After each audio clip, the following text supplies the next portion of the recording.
They ought to make the day the time changes, the first day of summer. What? Well, it's 8 o'clock and it's still light. A lot of good the extra daylight does us. Now, we've still got a 3-hour drive back. We're not going to be home until after midnight. Well, if it really bugged you, Johnny, you wouldn't do it. You think I want to blow Sunday on a scene like this? You know, I figure we're either going to have to move Mother out here or move the grave into Pittsburgh. She can't make a trip like this. Oh, I don't know that she can. Is there any of that candy left? No. Look at this thing. We still remember. I don't. You know, I don't even remember what the man looks like. Johnny, it takes you 5 minutes. Yeah, 5 minutes to put the wreath on the grave and 6 hours to drive back and forth. Mother wants to remember, so we trot 200 miles into the country and she stays at home. Well, we're here, John, all right?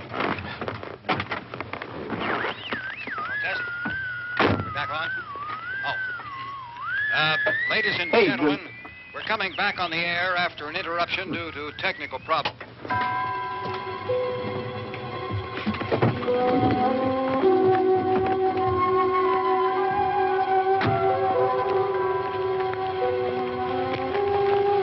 There's nothing wrong with the radio. Must have been the station.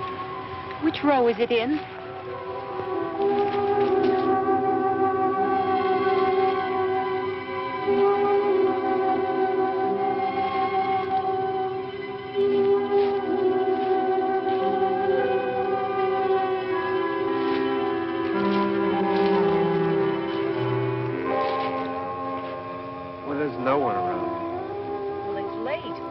Gotten up earlier. Oh, look, I already lost an hour's sleep when the time changed. I think you complain just to hear yourself talk. There it is.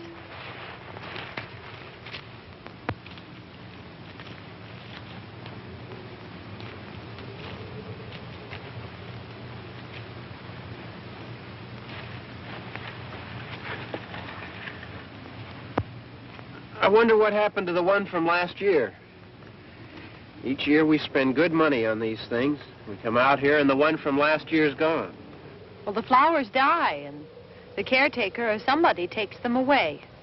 Yeah, a little spit and polish. You can clean this up. Sell it next year. Wonder how many times we bought the same one.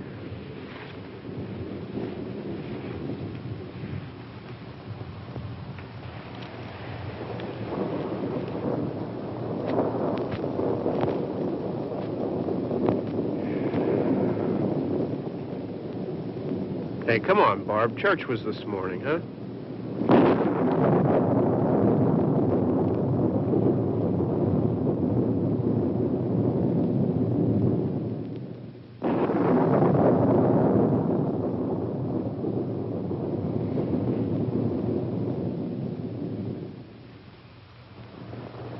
I mean praying's for church, huh? Come on. I haven't seen you in church lately. Well, there's not much sense in my going to church. Do you remember one time when we were small, we were out here? It was from right over there. I jumped out at you from behind the tree, and Grandpa got all excited, and he shook his fist at me, and he said, "Boys, you'll be damned to hell." Remember that? Right over there. Well, you used to really be scared here. Johnny, You're still afraid. stop it now. I mean it. They're coming to get you, Barbara. Stop it. You're ignorant. They're coming for you, Barbara. Stop it. You're acting like a child. They're coming for you. Look, there comes one of them now. He'll hear you. Here he comes now. I'm getting out of here. Johnny.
right. Don't worry about him. I can handle him. Probably be a lot more of them as soon as they find out about us. The truck is out of gas. This pump out here is locked. Is there a key? We can try to get out here if we can get some gas. Is there a key?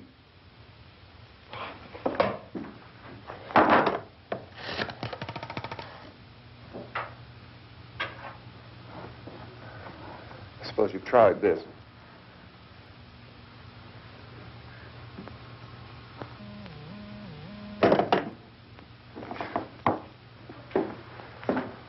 Do you live here?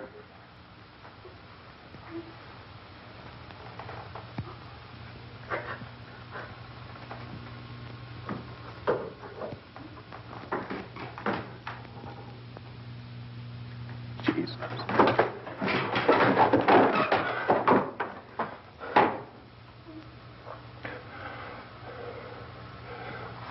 We've got to get out of here. We have to get to where there's some other people. Maybe we better take some food. I'll see if I can find some food.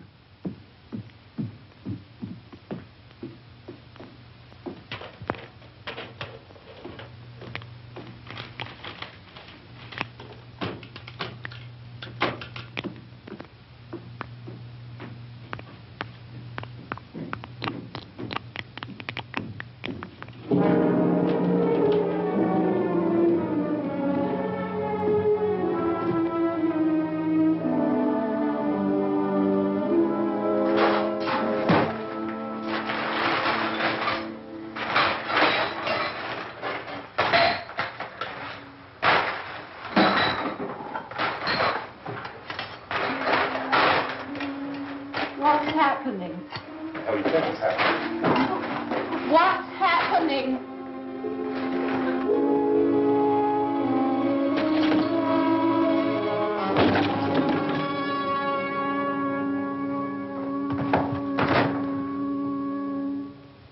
Two of them.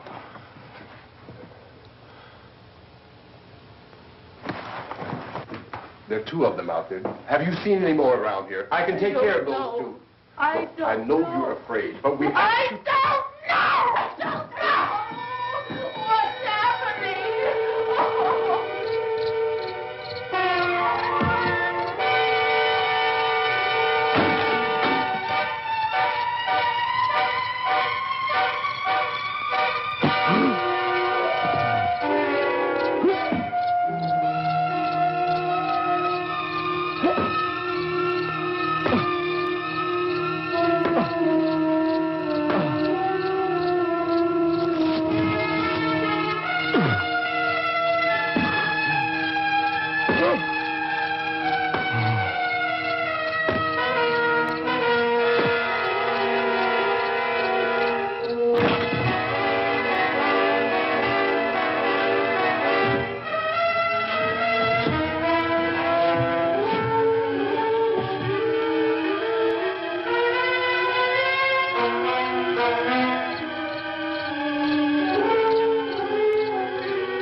here now.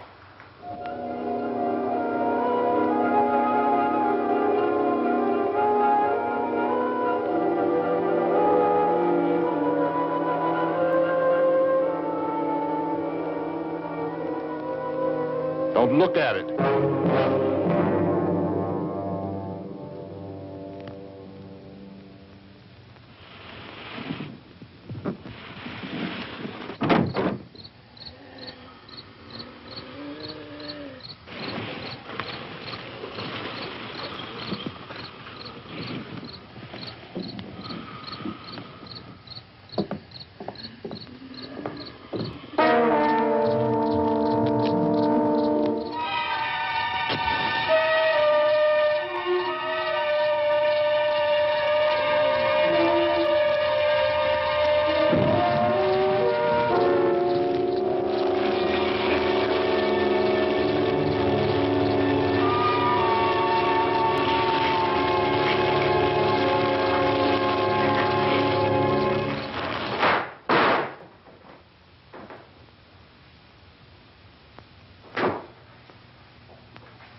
Get some more lights on in this house.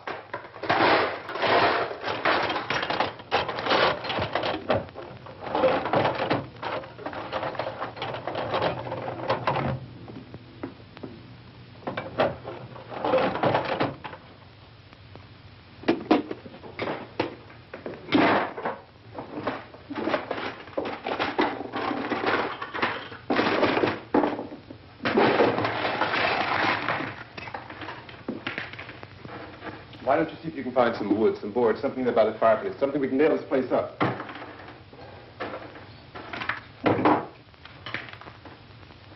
Oh, God damn. Look, I know you're afraid. I'm afraid too. But we have to try to board the house up together. Now, I'm going to board up the windows and the doors. Do you understand? We'll be all right here. We'll be all right here until someone comes to rescue us. But we'll have to work together. You'll have to help me. Now, I want you to go in and get some wood so I can board the place up. Do you understand? Okay? Okay?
Just pick up the biggest ones you can find.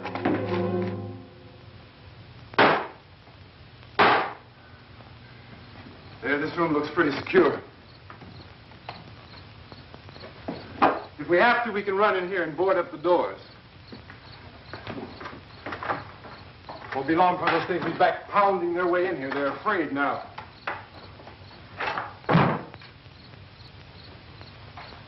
They're afraid of fire. I found that out.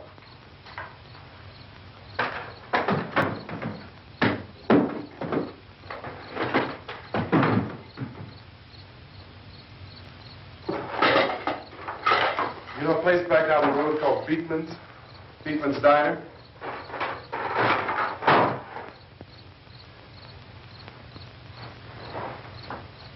Anyhow, that's where I found that truck I have out there. There's a radio in the truck.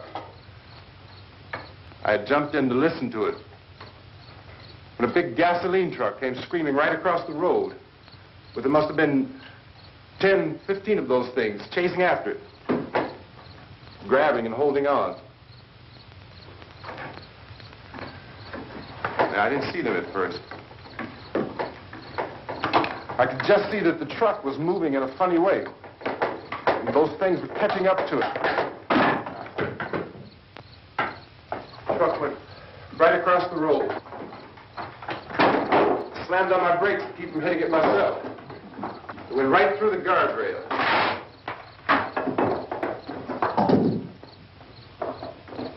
I guess the driver must have cut off the road into that gas station by Beekman's Diner. It went right through the billboard, ripped over a gas pump, and never stopped moving. By now, it was like a moving bonfire. Didn't know if the truck was going to explode or what. I still hear the man screaming.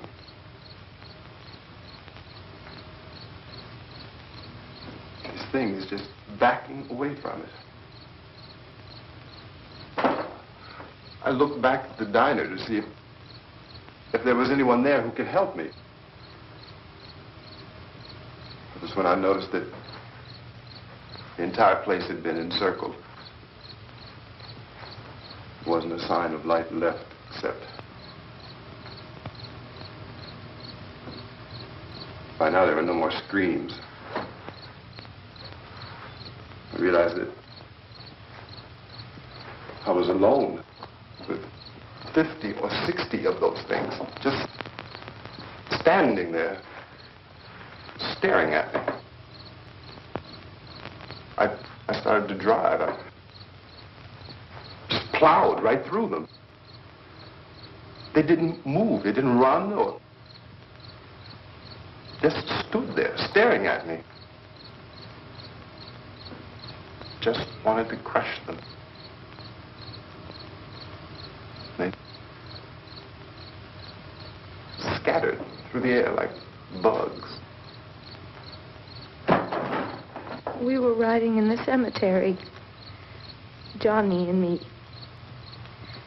Johnny.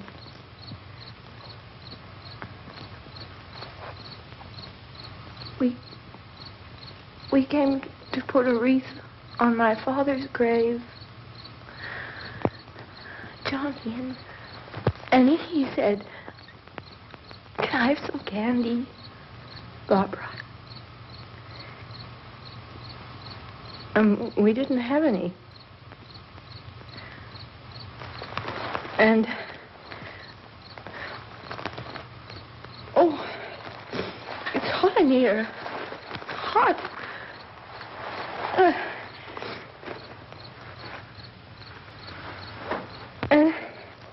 And he said, "Oh, it's late. Why did we start so late?"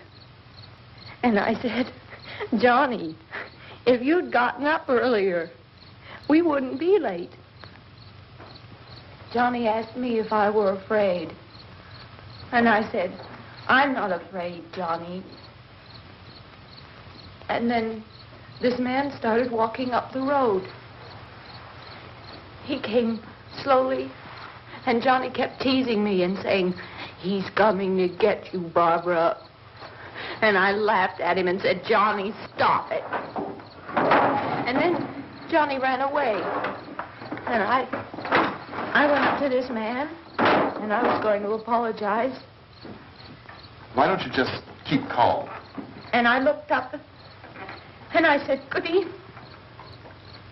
And he grabbed me. He grabbed me, and he ripped at me. He held me, and he ripped at my clothes. I think you should just calm down. Oh, I screamed, Johnny! Johnny, help me! Oh, help me! And he wouldn't let me go. He ripped. And then Johnny came and he ran and he fought this man. And I got so afraid. I ran.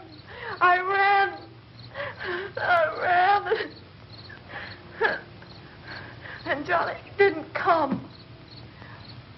We have to wait for Johnny.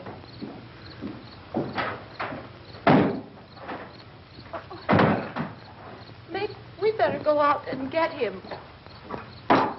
We have to go out and get Johnny. He's out there. Please, don't you hear me? We've got to go out and get him. Please! We have got to go get Johnny! Please help me! Please! Don't you know what's going on out there? This is no Sunday school picnic. Don't you understand? My brother is alone! Your brother is dead. No! My brother is not dead! Oh.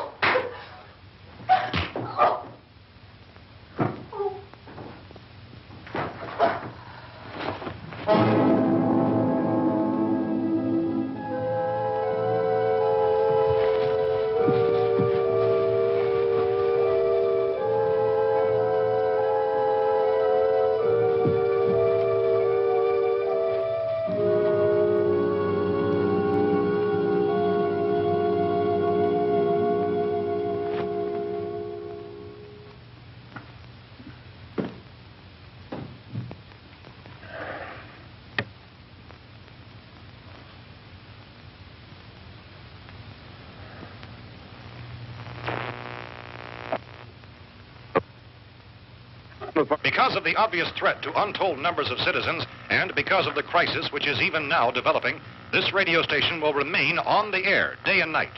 This station and hundreds of other radio and TV stations throughout this part of the country are pooling their resources through an emergency network hookup to keep you informed of all developments. At this hour, we repeat, these are the facts as we know them. There is an epidemic of mass murder being committed by a virtual army of unidentified assassins. The murders are taking place in villages, cities, rural homes, and suburbs with no apparent pattern or reason for the slayings. It seems to be a sudden, general explosion of mass homicide. We have some descriptions of the assassins. Eyewitnesses say they are ordinary-looking people. Some say they appear to be in a kind of trance. Others describe them as being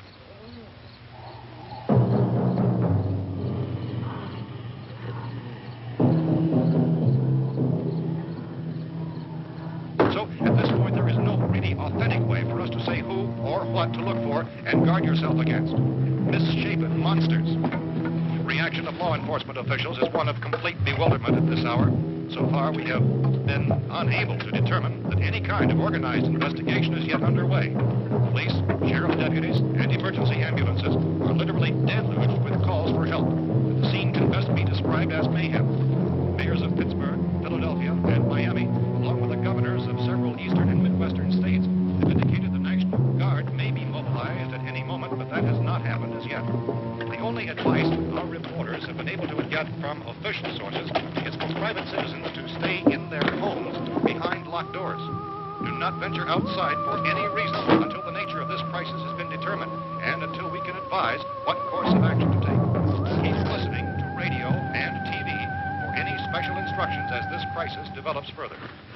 Thousands of office and factory workers are being urged to stay at their places of employment, not to make any attempt to get to their homes.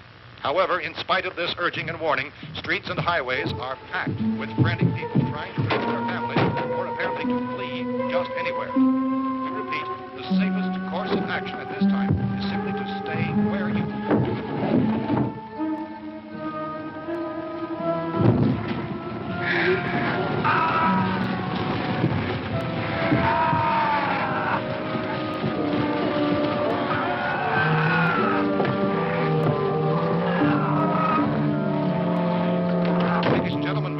received word that the president has called a meeting of his cabinet to deal with the sudden epidemic of murder which has seized the eastern third of this nation. The meeting is scheduled to convene within the hour. Members of the presidential cabinet will be joined by officials of the FBI and joint meetings behind closed doors. The White House spokesman, in announcing this conference, says there will be an official announcement as soon as possible following that meeting. This is the latest dispatch just received in our newsroom.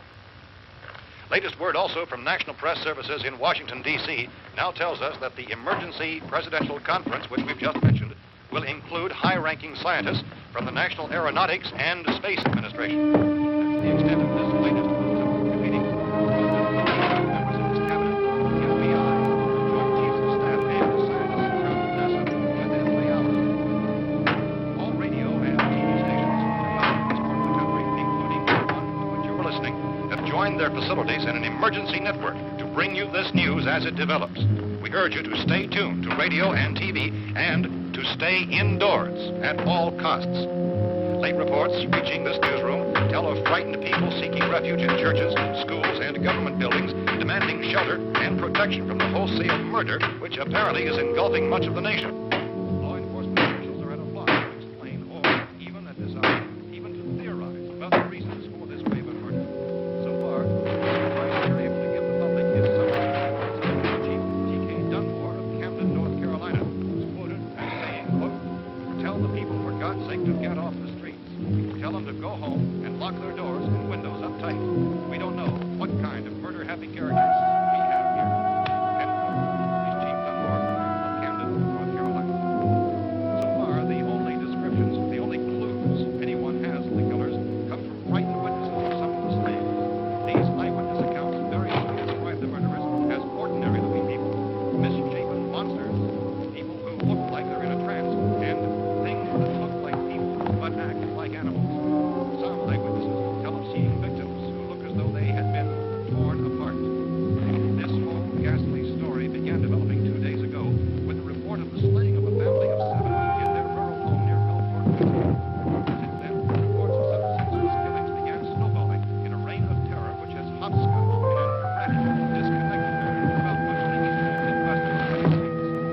Efforts to keep track of the murder reports with the placing of markers on a map seem to indicate a general spreading of the extreme southeastern United States into the north and west. Our newsmen have been on the telephone talking with officials in other cities and have determined that none of this kind of mass murder has yet been reported west of the Mississippi River, except in the extreme southeastern portion of Texas. Similar killings have been reported around the Houston and Galveston areas, but nothing like... I found a gun and some bullets out there. It was only late yesterday Oh, and when it these. first became clear we were facing some kind of national emergency. When first reports began filtering in, newsmen and law enforcement agencies were of the opinion This place is boarded up pretty solid now. in nature. However, as these We ought to be all right here for a while. dramatically, it was soon apparent that We have this the was gun something and more than the bullets. usual run of lawlessness. Food and the radio. Some began to suspect an obscure kind of conspiracy. Sooner or later, someone Things as bound to come and get us out. creatures from outer space. So again, we joined with law enforcement agencies, urging you to seek shelter in a building. Lock the doors and windows securely. Hey, that's us. We're doing all right. Be cautious of any suspicious strangers. And keep tuned to your radio and television for survival instructions and further details of this continuing story.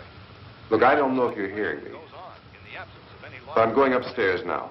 It's almost as though some critical balance of If anything should try to break in here, I can hear it from up there, and I'll be down to take care of it. savage killers. We repeat, this radio station... Everything is all right for now. I'll be back to reinforce the windows and doors later. But you'll be all right for now, okay? Okay. Civil defense officials in Cumberland have told newsmen that murder victims show evidence of having been partially devoured.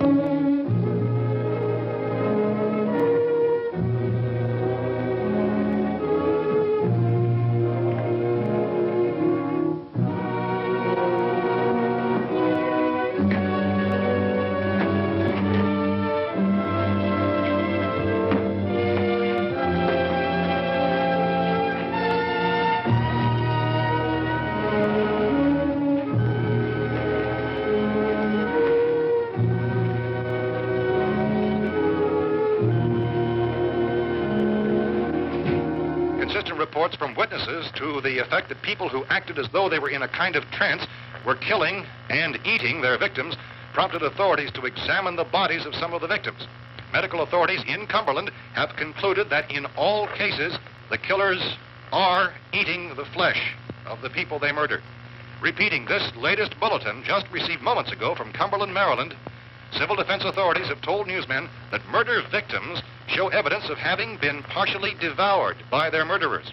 Medical examination of victims' bodies shows conclusively that the killers are eating the flesh of the people they kill. And so this incredible story becomes more ghastly with each report. It's difficult to imagine such a thing actually happening, but these are the reports we have been receiving and passing on to you, reports which have been verified as completely as is possible in this confused situation. It is happening, and it would appear that no one is safe from this wave of mass murder.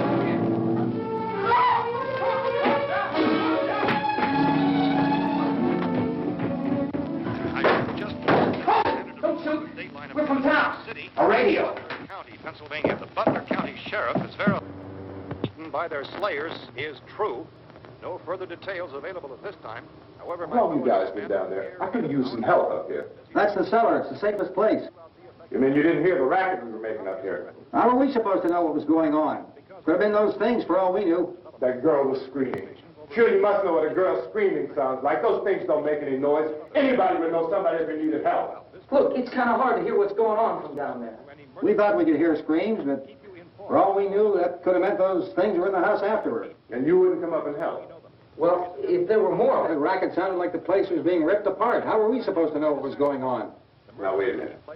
You just got finished saying you couldn't hear from down there. Now you say it sounded like the place was being ripped apart. It would be nice if you get your story straight, man. All right, now you tell me. I'm not going to take that kind of a chance when we got a safe place. We luck into a safe place, and you're telling us we got to risk our lives just because somebody might need help, huh? Yeah, something like that. All right, why don't we settle this? Look, mister, we came up. Okay, we're here. Now I suggest we all go back downstairs before any of those things find out we're in here. They can't get in here. You got the whole place boarded up? Yeah, most of it. All but a few spots upstairs. They won't be hard to fix. You're insane. The cellar's the safest place. I'm telling you, they can't get in here. And I'm telling you, those things turned over our car. We were damn lucky to get away at all. Now you tell me those things can't get through this lousy pile of wood? His wife and kids downstairs. Kids hurt. Well, I still think we're better off up here. We could strengthen everything up, Mr. Cooper. With all of us working, we could fix this place up in no time. We have everything we need up here. We can take all that stuff downstairs with us. Man, you're really crazy. You know that? You got 1 million windows up here. All these windows, you're gonna make them strong enough to keep these things out, huh? I told you those things don't have any strength. I smashed 3 of them and pushed another one out the door. Did you hear me when I told you they turned over our car? Oh, hell, any good 5 men can do that. That's my point. Only there's not going to be 5 or even 10. There's going to be 20, 30, maybe 100 of those things. And as soon as they know we're here, this place is going to be crawling with them. Well, if there are that many, they'll probably get us wherever we are. Look, the cellar. The cellar, there's only one door, right? Just one door, that's all we have to protect. Tom and I fixed it so it locks and boards from the inside. But up here, all these windows, why, we'd never know where they were going to hit us next. You got a point, Mr. Cooper. But down in the cellar, there's no place to run to. I mean, if they did get in, there'd be no back exit. We'd be done for. We can get out of here if we have to. And we got windows to see what's going on outside. But down there with no windows, if a rescue party did come, we wouldn't even know it. But the cellar is the strongest place. The cellar is a death trap. I don't know, Mr. Cooper. I think he's right. You know how many's out there? I don't know. Maybe 6 or 7. Look, you two can do whatever you like. I'm going back down to the cellar, and you better decide. Because I'm going to board up that door, and I'm not going to unlock it again no matter what happens. Now, wait a minute, Mr. Cooper. No, I'm not going to wait. I've made my decision, now you make yours. Now, wait a minute. Let's think about this. We can make it to the cellar if we have to. And if we do decide to stay down there, we'll need some things from up here. So let's at least consider this a while. You boxed yourself in the cellar and those things get in the house, you've had it. At least up here you have a fighting chance. Yeah, it looks like about 8 or 10 out there now. There's more than there were. There are a lot out back, too.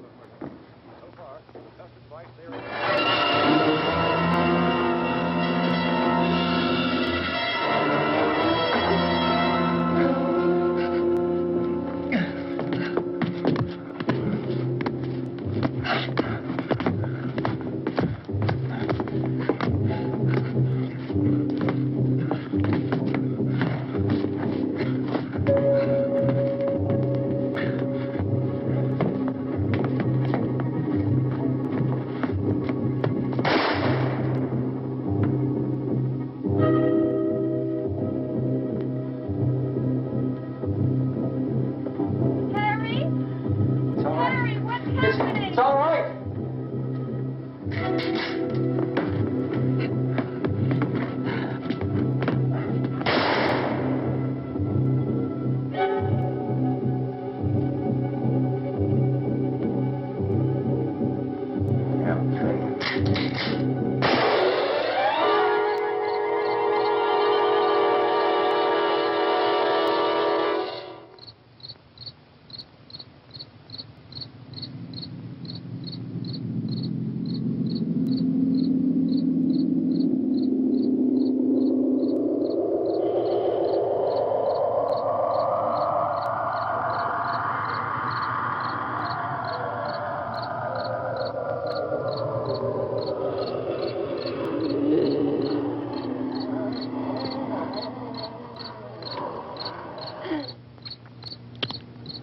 We gotta fix these boards. You're crazy. Those things are going to be at every window and door in this place.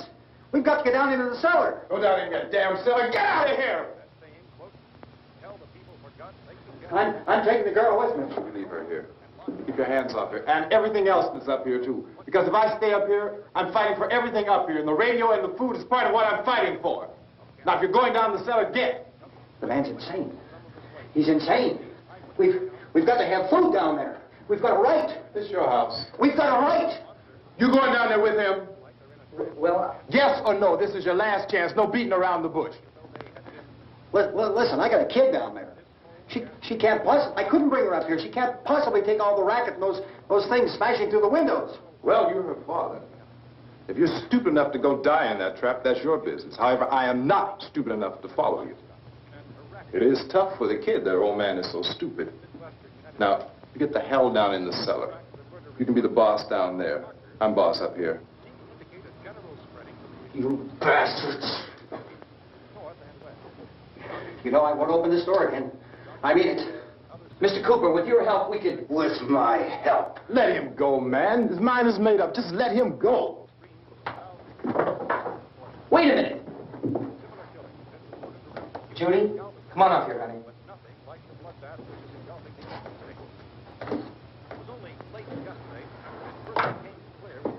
You're going to let them get hurt, too, huh? It's all right, honey. Go ahead.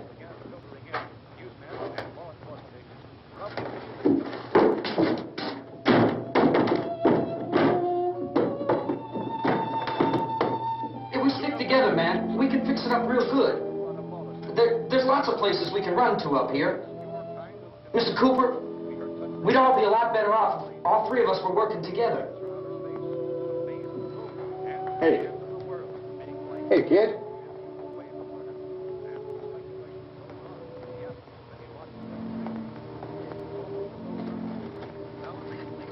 He's wrong, you know. I'm not boxing myself in down there. We repeat, this radio station will remain on the air day and night. Well, we're safe now. It's boarded up tight. What about Tom and Judy? They want to stay up there, let them. There are two other people upstairs, a man and a girl. We heard the screaming. Yeah, but I didn't know who they were, and I wasn't about to take any unnecessary chances. Of course not, Harry.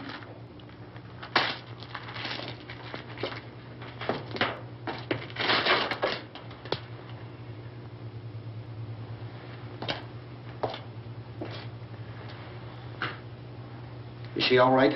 I don't know what it is. She feels warm. Maybe it's shock. Where'd you get the bandage? Some laundry in a basket. I tore a sheet.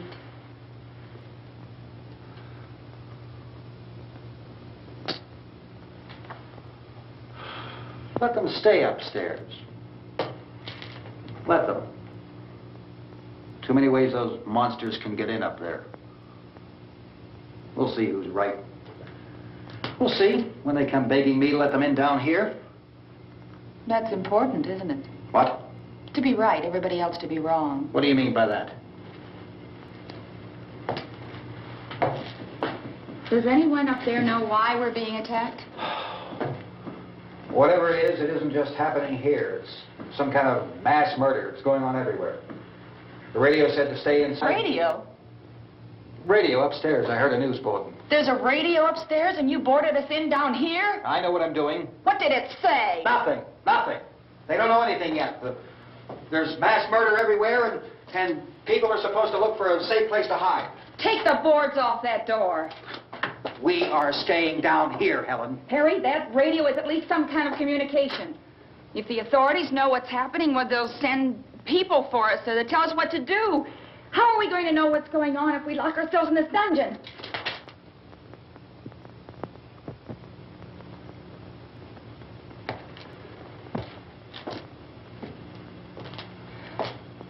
We may not enjoy living together,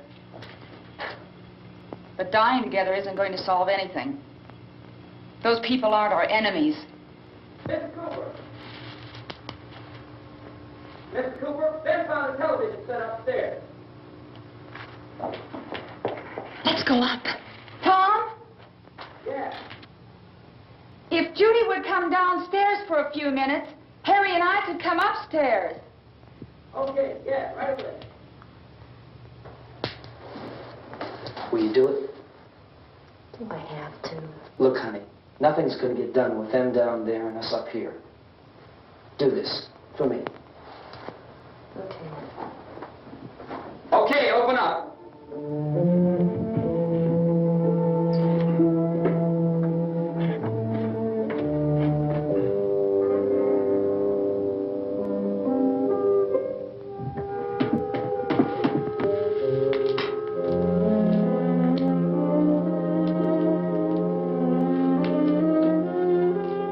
I'll take good care of her, Helen. She's all I have. Why don't you go upstairs now?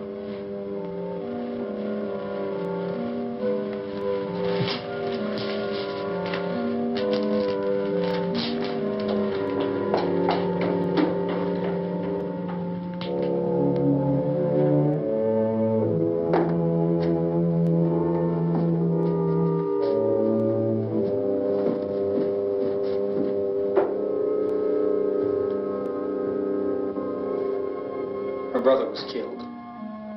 Hey, give me a hand with this thing. I gotta go help Ben with the television.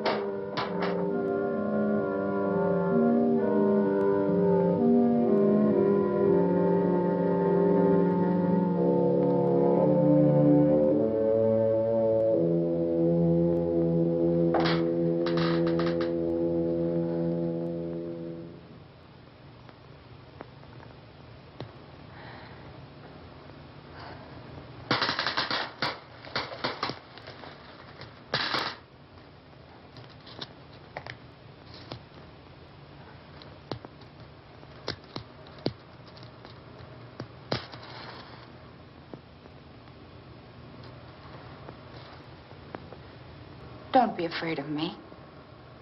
I'm Helen Cooper, Harry's wife.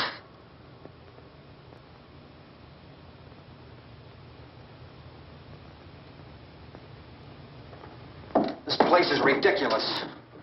Look at this. There's a million weak spots up here. Give me one of those.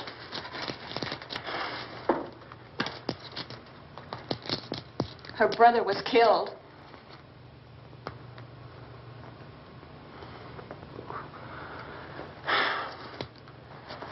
And they talk about these windows. I can't see a damn thing.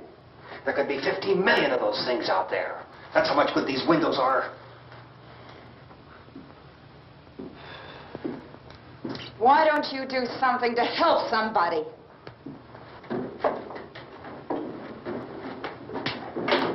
Here, I have it. Drag a couple of those chairs together. There's a socket over here.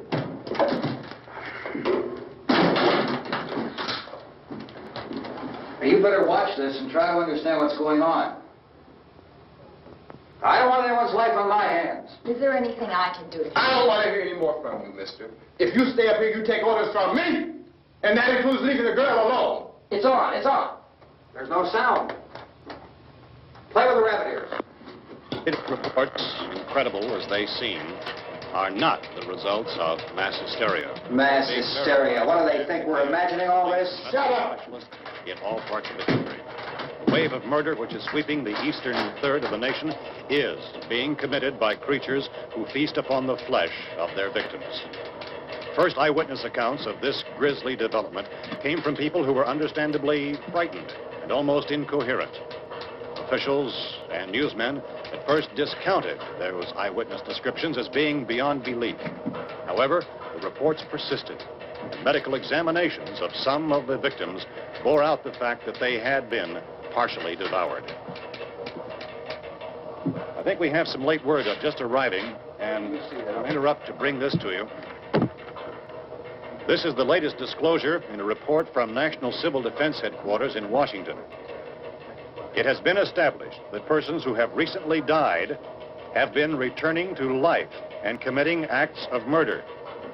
A widespread investigation of reports from funeral homes, morgues, and hospitals has concluded that the unburied dead are coming back to life and seeking human victims. It's hard for us here to believe what we're reporting to you, but it does seem to be a fact. When this emergency first began, radio and television was advising people to stay inside, behind locked doors for safety. Well, that situation has now changed, and we're able to report a definite course of action for you. Civil defense machinery has been organized to provide rescue stations with food, shelter, medical treatment, and protection by armed National Guardsmen. Stay tuned to the broadcasting stations in your local area for this list of rescue stations. This list will be repeated throughout our news coverage. Look for the name of the rescue station nearest you and make your way to that location as soon as possible. So we have that truck. If we can get some gas, we can get out of here. There's a pump out by the shed. I know, that's why I pulled in here, but it's locked. Emergency meeting called this afternoon by the President. Since convening this conference of the Presidential Cabinet, the FBI, the Joint Chiefs of Staff, the CIA has not produced any public information. Why are space experts being consulted about an Earth-bound emergency? So far, all the betting on the answer to that question centers on the recent Explorer satellite shot to Venus. That satellite, you'll recall, started back to Earth, but never got here. That's the space vehicle which orbited Venus and then was purposely destroyed by NASA when scientists discovered it was carrying a mysterious high-level radiation with it. Could that radiation be somehow responsible for the wholesale murders we're now suffering? Newsman Don Quinn in Washington has posed those questions. It's obvious our best move is to try to get out of here. How are you going to get over to that pump? At the White House. Look! You're coming from a meeting regarding the explosion of the Venus probe, is that right? Yes, that was the subject of the meeting. You feel there is a connection between this and the phenomenon? There's a definite connection. In other words, you feel that the radiation on the Venus probe is enough to cause these mutations? There was a very high degree of radiation. Well, just a minute. I'm not sure that that's certain at all. I don't think that has been irrefutably explanation that we have at this time. In other words, it is the military's viewpoint that the radiation is not the cause of the mutation. I can't speak for the entire military at this time, gentlemen. I must disagree with these gentlemen presently until this is irrefutably proved. Everything is being done that can be done. We'll have to hurry for our next meeting. And Professor, you feel that there is a definite connection between Definite connection as far as Dr. Keller and myself. Doctor, please. I thought we decided that is not proved yet. Was the satellite, when the satellite was exploded? An unusual amount of radiation, enough to cause mutation under certain circumstances. Could have happened. Have a bearing on it. It does seem to have a bearing. Will there be a reply for the Later? Yes. There will be a reply. Yes. Later this afternoon. There will be a report this afternoon. Perhaps there will be a report. Yes. Later. Will you close the window? We are doing everything possible to solve the problem. You know, we have to try to get out of here. He said the rescue stations have doctors and medical supplies. If we could get care in there, we could get help for her. No, it's one of the world's foremost authorities on space science and technology. Willard. I saw a sign that said Willard. Any moment. It's only about 17 miles from here. You know this area. You from around here? Judy and I are both from around here. We were on our way up to the lake to go swimming. And Judy had a radio, and we heard the first reports about this. So we knew the old house was here, and we came in and found the lady upstairs dead. Then these other people came. We went down into the basement and put a bar across the door, and it is pretty strong. How could we possibly get away from here? We've got a sick child, 2 women, 1 woman out of her head, 3 men, and the place is surrounded with these things. For NASA. Dr. Grimes, your entire staff, I know, has been working very hard to find some solution to these things that are happening. Do you have any answers at this time? Yes, we have some answers. But first, let me stress the importance of seeking medical attention for anyone who's been injured in any way. We don't know yet what complications might result from such injuries. How bad has your kid been hurt? Good advice, Doctor. Now, how about the basic problem of patients? Well, Look, you go down there and tell... Now, Judy? Yeah, you tell Judy to come up here and you stay with the kid, all right? Action taken with regard to the Venus probe. In the cold room at the university, we had a cadaver from which all 4 limbs had been amputated. Sometime early this morning, it opened its eyes and began to move its trunk. It was dead, but it opened its eyes and tried to move. They want you upstairs. Did she ask for me? She hasn't done anything. I don't understand. Baby. It's Mommy. I heard. I'll come back down as soon as I find out what they want. Thank you, Judy. The body should be disposed of at once, preferably by cremation. Well, how long after death, then, does the body become reactivated? It's only a matter of minutes. Minutes? Well, that doesn't give people time to make any arrangements. Oh, you're right. It doesn't give them time to make funeral arrangements. The bodies must be carried to the street and burned. They must be burned immediately. Soak them with gasoline and burn them. The bereaved will have to forego the dubious comforts that a funeral service will give. They're just dead flesh and dangerous. I see. Judy, I need you to find some bedspreads or sheets to tear up into small strips, okay? Is there a fruit cellar here? Yes. We need some bottles or jars. Make Molotov cocktails and hold them out while we try to escape. Hey, there's a big can of kerosene down there. I'll see what I can find. I'll look for the bottles. There's a big key ring down there. There may be a key to the gas pump on it. I'll check. We can toss the cocktails from a window upstairs. Meantime, a couple of us can go out and try to get the gas and come back for the rest of the people. But that'll leave a door open someplace. Yeah, that's right. It better be this door. It's closer to the truck. Before we go out, we'll put some supplies behind the cellar door. While we're gone, the rest of you can hold up in there. I found some fruit jars in the cellar. And there's a key on here that's labeled for the gas pump out back. I'm not really that used to the truck. I found it abandoned.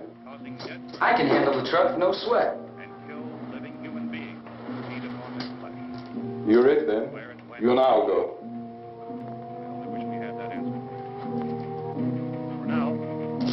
We'll put whatever lumber we find behind the cellar door. You can go upstairs and toss the cocktails from a window. Tom, you and I will have to unboard this door. After you toss the cocktails, you hustle back down here and lock this door.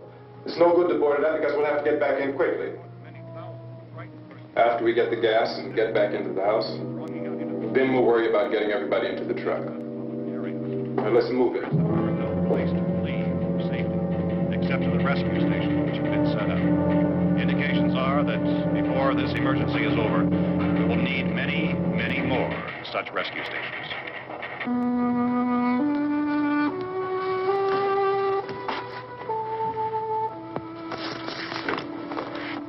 You always have a smile for me. How can you smile like that all the time? How many do you have done? Come on, honey, we gotta move. Tom, are you sure about the phone? The phone is dead out. All you get is a recorded message. If I could only call the folks. They're going to be so worried about us. Everything will be all right. As soon as we get to Willard, we'll call them. They might even be there. I know. Tom? Are you sure we're doing the right thing, Tom? What, about getting out of here? Yeah. Well, the television said that's the right thing to do. We've got to get to a rescue station. I don't know. Come on, honey. You're starting to sound like Mr. Cooper now. But why do you have to go out there? Look, I know how to handle that truck, and I can handle the pump. Ben doesn't know anything about that stuff. But we're safe in here. For how long, honey? We're safe now. But there's going to be more and more of those things. I know. I know all that. Hey, listen. Remember when we had the big flood? Remember how difficult it was for us to convince you that it was right to leave? Remember? Remember we had to go to Willard then? This isn't a passing thing, honey. It's not like just a wind passing through. We've got to do something, and fast.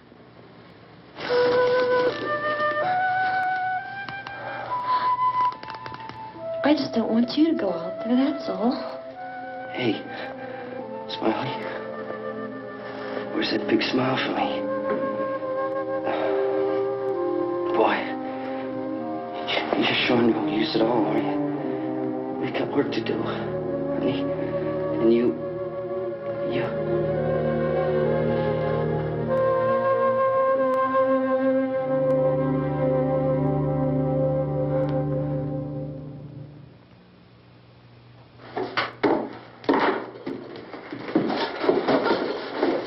We better get her downstairs.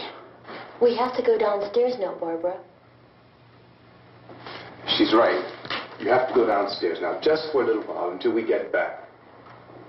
Then we can all leave. Oh, I'd like to leave. Yes.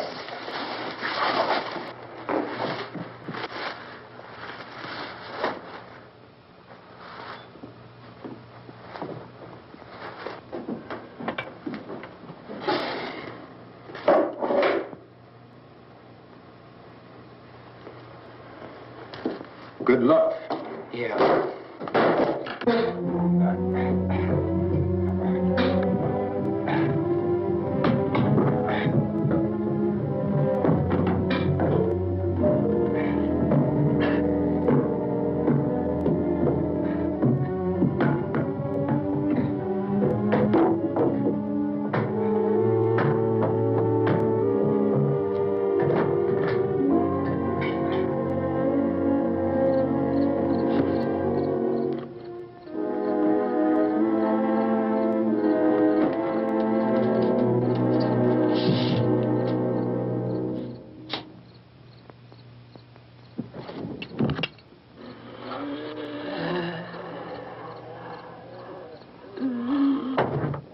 You ready upstairs? Yeah.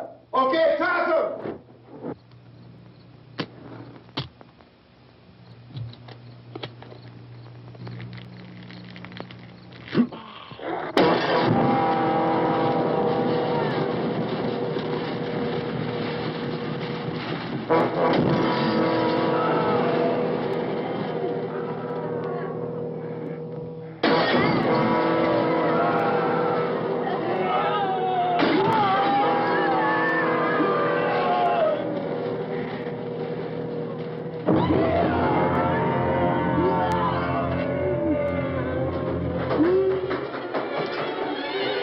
Go ahead, go on.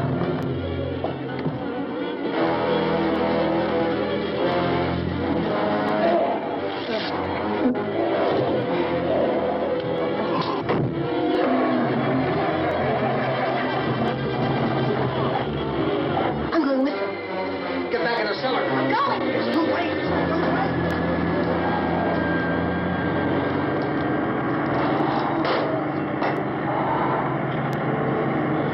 Where's it coming? Come on. Get in.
on, come on. My jacket's caught.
Drag you out there and feed you those things.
Isn't it 3 o'clock yet?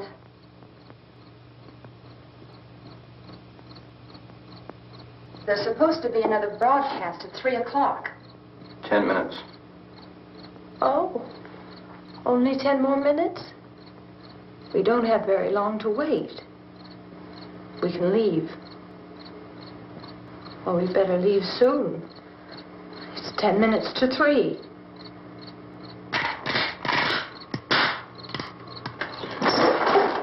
You know anything about this area at all? I mean, is Willard the nearest town? I don't know. We were just trying to get to a motel before dark. You say those things turned your car over. You think we can get it back on its wheels and drive it? Where is it? Seems like it was pretty far away. Seems like we ran. Forget it. It's at least a mile. Johnny has the keys. You gonna carry that child a mile through that army of things out there? I can carry the kid. What's wrong with her? How'd she get hurt? One of those things grabbed her. Bit her on the arm. What's wrong? Who knows what kind of disease those things carry? Is she conscious? Barely. She can't walk. She's too weak. Well, one of us could try to get to the car. You gonna turn it over by yourself? You have a car? Where? Where is it? You won't be able to start it. Yeah, I know. But where is it?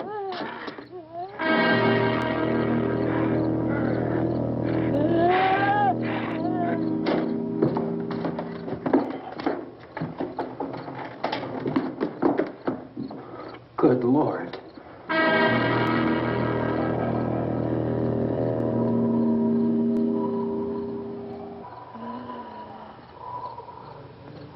Being monitored closely by scientists at all the radiation detection stations.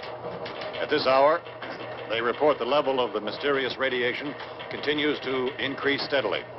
So long as this situation remains, government spokesmen warn that dead bodies will continue to be transformed into the flesh-eating ghouls. All persons who die during this crisis, from whatever cause, will come back to life to seek human victims unless their bodies are first disposed of by cremation. Our news cameras have just returned from covering such a search and destroy operation against the ghouls, this one conducted by Sheriff Conan McClellan in Butler County, Pennsylvania. So now let's go to that film report. All law enforcement agencies and the military have been organized to search out and destroy the marauding ghouls. The Survival Command Center at the Pentagon has disclosed that a ghoul can be killed by a shot in the head or a heavy blow to the skull. Officials are quoted as explaining that since the brain of a ghoul has been activated by the radiation, the plan is kill the brain and you kill the ghoul. What do you think from the supply wagon, Cuz? No, we're all right. Okay. Hey, Cass, put that thing all the way in the fire. We don't want it getting up again. All right, that's nothing.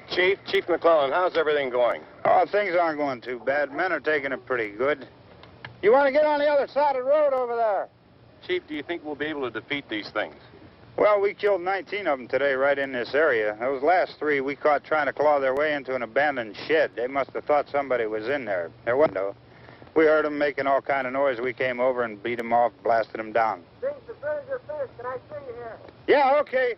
Chief, if I were surrounded by 6 or 8 of these things, would I stand a chance with them? Well, there's no problem. If you had a gun, shoot them in the head. That's a sure way to kill them. If you don't, get yourself a club or a torch. Beat them or burn them. They go up pretty easy. Well, Chief McClellan, how long do you think it will take you until you get the situation under control? Well, that's pretty hard to say. We don't know how many of them there are. We know when we find them, we can kill them. Are they slow-moving, Chief? Yeah, they're dead. They're all messed up. Well, in time, would you say you ought to be able to wrap this up in 24 hours? Well, we don't really know. We know we'll be into it most of the night, probably into the early morning. We're working our way toward Willard, and we'll team up with the National Guard over there, and then we'll be able to give a more definite view. Thank you very much, Chief McClellan. This is Bill Cardill, WIC TV 11 News. Thank you, Bill, for that report. Official spokesmen declined to speculate just how long it may take to kill off all the flesh eaters, so long as the heavy rain...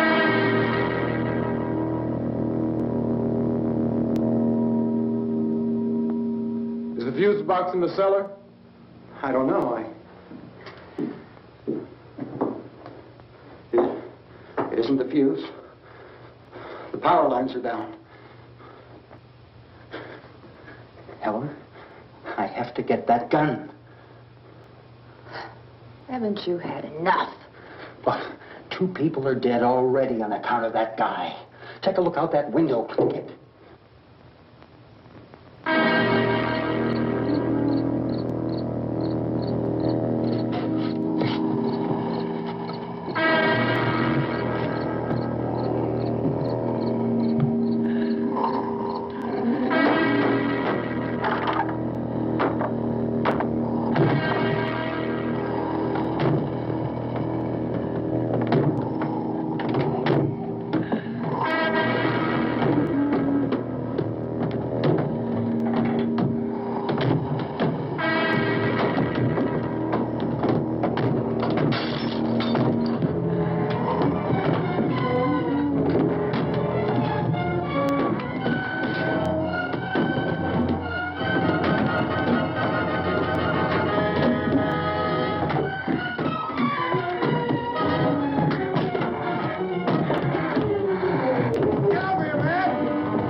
Hey, Vince, Al, you want to get about 4 or 5 men and a couple dogs? There's a house over here behind those trees. We want to go check it out. Thank you. Go here, Bill. Yeah, Chief, we're going to stay with it till we meet up with the National Guard. Where'd you get the coffee? One of the volunteers, you're doing all the work, you take it. Thank you. We should be wrapped up here about 3 or 4 more hours. We'll probably get into Willard then. I guess you can go over there and meet the National Guard. Nick, you and the rest of these men want to come with me? Well, Bill, let's check in the office, see what's happening. All right, Steve, tell them we're going to stay with it, and everything appears to be under control.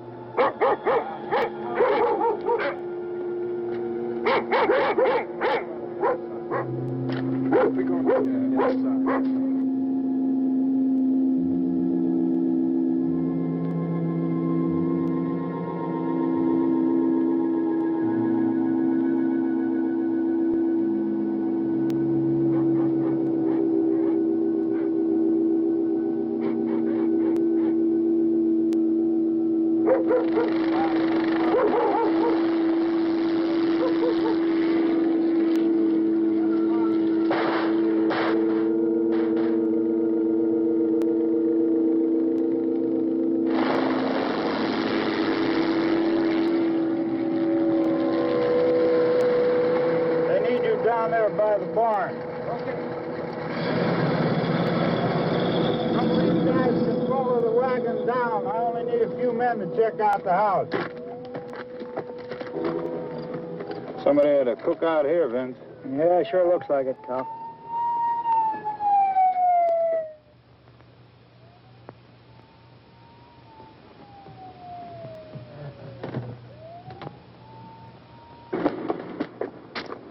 Come over. There's a group of police in the other part.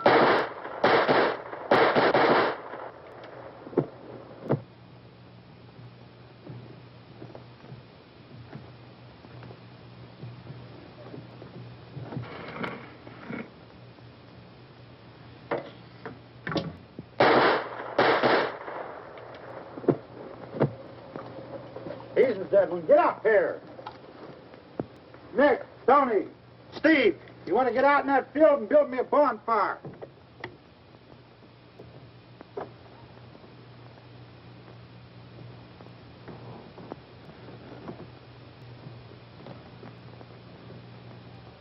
You, drag that out of here and throw it on the fire. Nothing down here. All right, go ahead down and give him a hand. Let's go check out the house. There's something there. I heard a noise.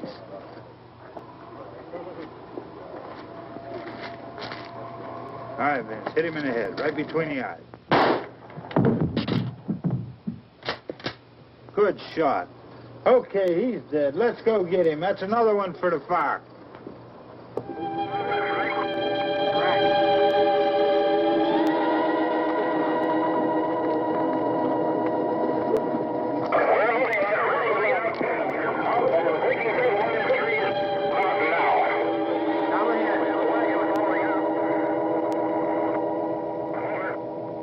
Send the wagon through directly out over.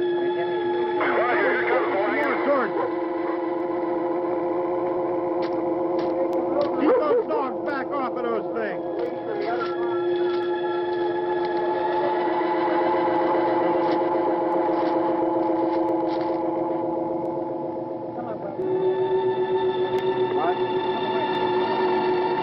Move more quickly.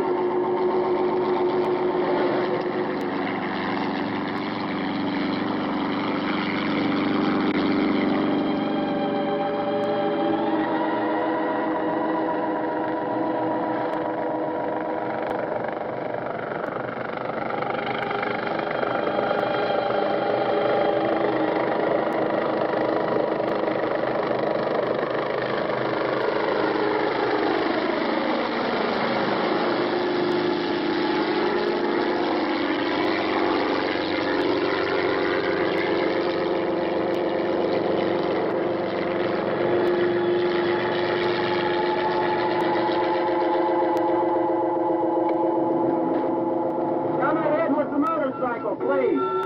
Let's go back there. That's the way. Hey, Randy, light these torches over here. People in the back. Way in the back.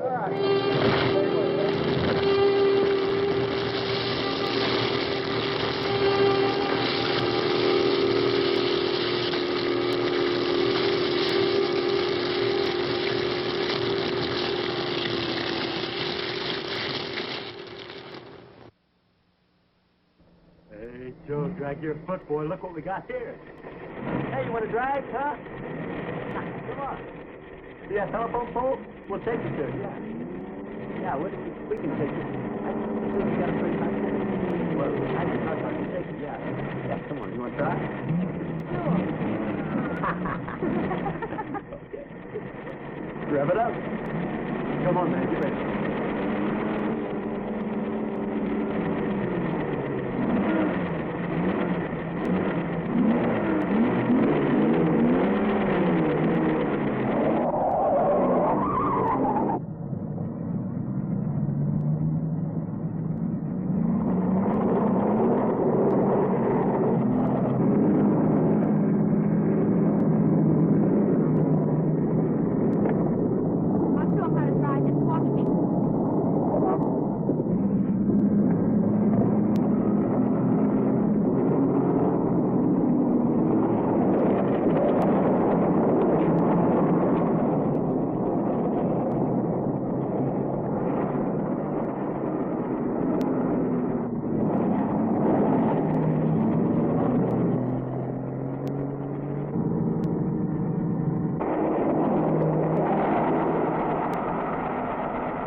Sir, as high as this river is right now, and with all the mud and sand it's carrying, they may never find that car.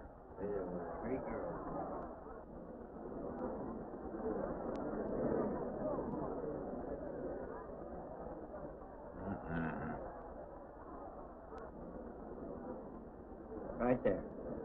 All right, now let's hear your story about how it happened. It wasn't our fault, sir. Yeah? We were the first ones on the bridge, and coming along, following the tracks, and they wanted to get around us, I guess, and they lost control when they dropped off. You sure you didn't crowd them off?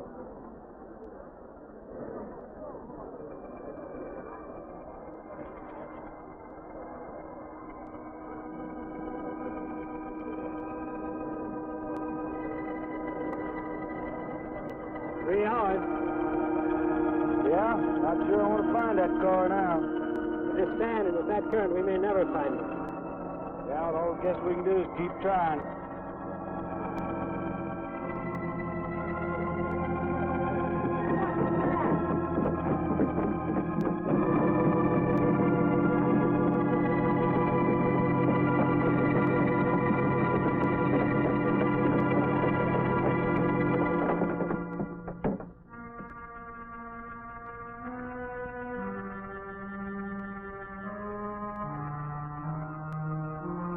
Get down there.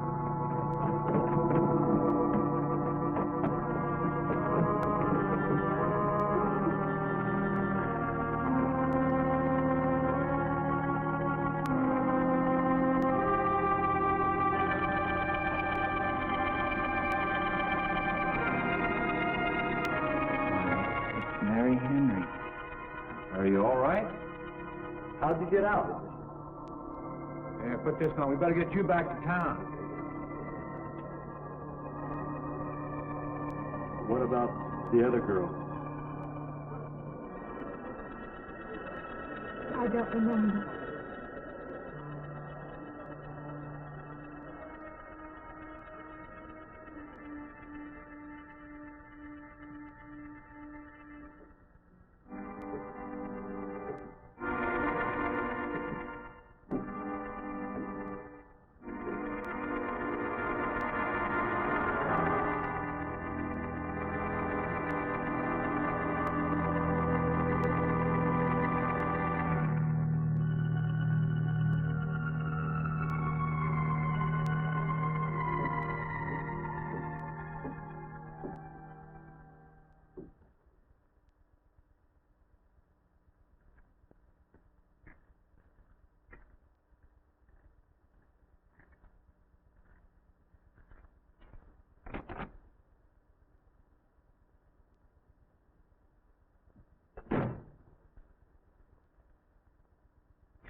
Is this like the one I'll be playing in Utah? It's quite similar. I supervised the installation myself. The accident won't delay your going, will it? No. I'm leaving this morning. There's nothing I can do here. That's right. Well, Mary, you'll make a fine organist for that church. Be very satisfying to you, I think. It's just a job to me. Well, it's not quite the attitude for going into church work. I'm not taking the vows. I'm only going to play the organ. Want more than that? Of course, it doesn't pay much, but, well, at least it's a start. Are you driving by Benton to see your folks? No, I can't. I must hurry. I've got to leave. I'm going to drive straight through. Mary, it takes more than intellect to be a musician. Put your soul into it a little. Okay?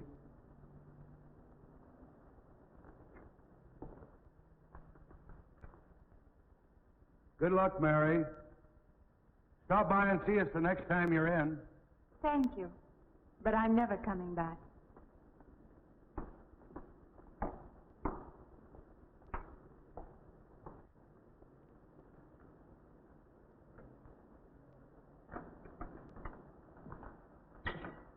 I don't know about that girl. How do you mean? Day before yesterday, she was the only one of 3 girls to survive an accident. You'd think she'd feel a little something like humbleness or gratitude. Never know what she thinks. She's always kept pretty much to herself. Yeah, maybe in her place I'd do the same thing. Just pick up life again. Well, she's so quiet-like, she fools you. But she's a tough-minded little thing. I guess that's what it takes to survive. But I still say she's behaving strangely. Well, if she's got a problem, it'll go right along with her. Yep.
Can I help you?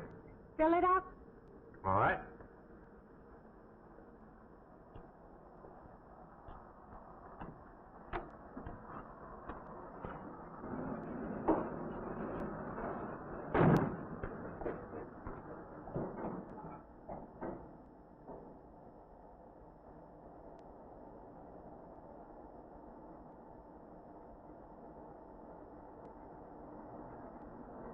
Have anything else, lady? Could you tell me what that big structure is back a few miles by the lake? Oh, you mean the old bathhouse? That used to be a pretty ritzy place in the old days. Then the lake went down and they made a dance hall out of it. Then they put those buildings up out there and made some sort of a carnival there for a while. That's years ago, though. Just stands out there now. I see. I have an address here of a rooming house. Could you direct me? Oh, sure. Well, that's just right over here a little ways. Been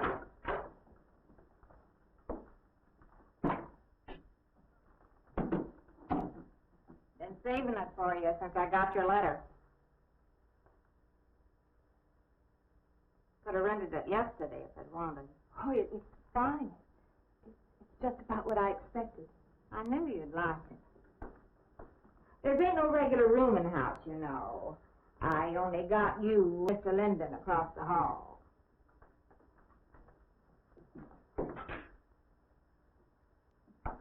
Each room's got its own private bathroom, too. You can take all the baths you want. I'm not one to fuss about things like that. Thank you. I think I'll be quite comfortable. Well, hope you'll stay a while. I'm downstairs in the back part of the house, so if there's anything else you need, guess I'll have to wait till morning.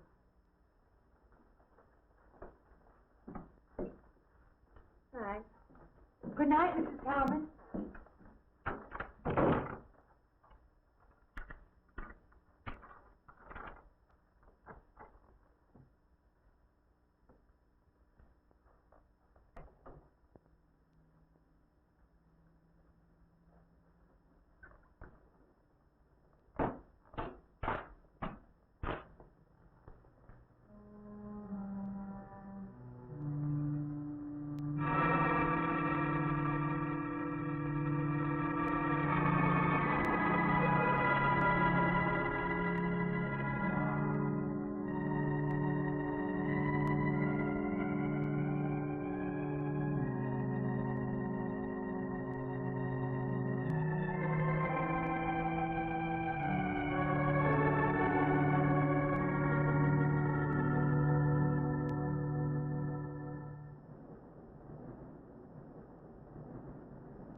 And this, Miss Henry, is our pride and joy.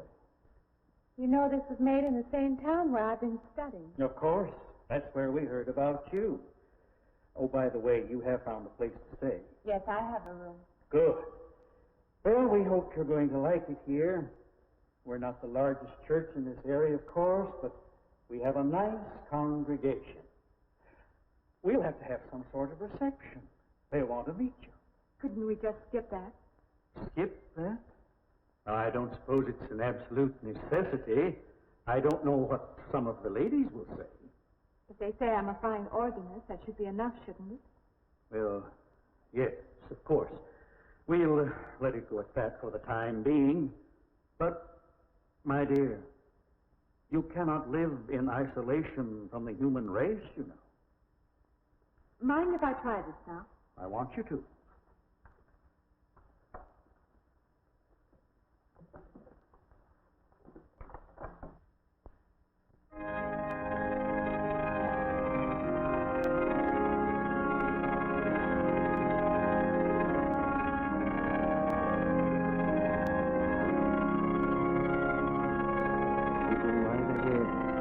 I'll be next door tonight.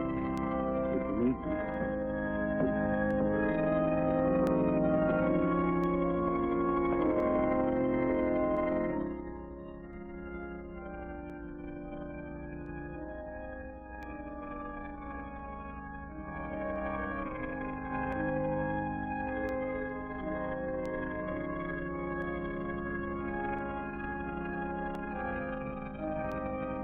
have an organist capable of stirring the soul.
What do you see?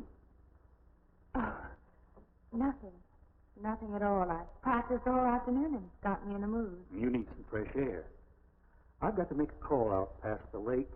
Would you like to come along for the ride? You know that old pavilion out there? Mm-hmm. Will we pass it? Go right by it.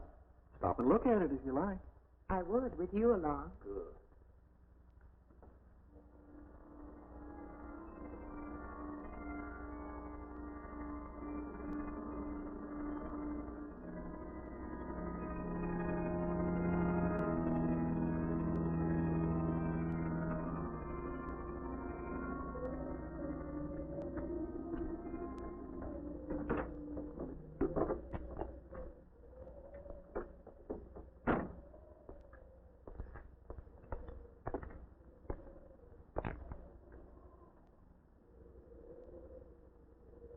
This used to be quite a place. It's been deserted for a long time now. Will you take me in? My goodness, no. It isn't safe out there anymore. That's why they put up this barrier. It'd be very easy to step around it. What attraction could there be for you out there? I'm not sure.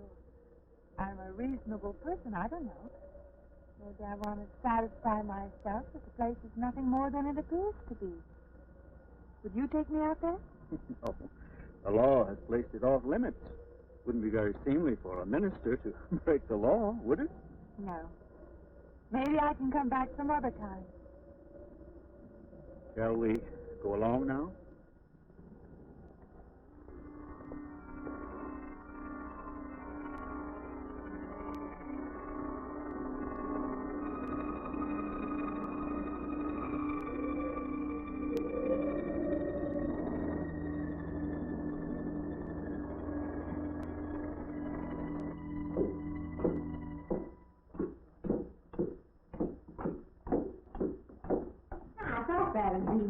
Good evening. Organ playing must take a long time. You've been gone most the whole day. I went for a long drive in the country with my new boss, an elderly minister. Oh, that must have been a kick in the head. I learned that from my other boarder, Mr. Linden. You get your supper? Oh, I forgot. Well, this ain't no boarding house, but I got some coffee and the sandwich makings left. I could bring you some up after a while. Good. I'll be taking one of those bags you're so generous with. Well, take as many as you want. I ain't one to make a fuss about a thing like that.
When you asked me, I'm John Linden. I'm your neighbor right across the hall. Oh, nice to meet you. Would you excuse me? Hey, I was wondering I if you're not just doing...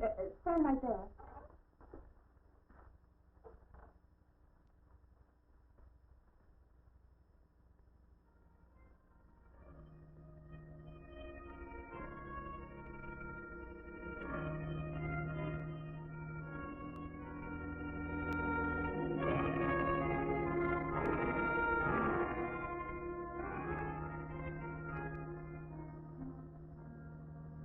I forgot to introduce myself. I'm Mary Henry. Oh, yeah, I know.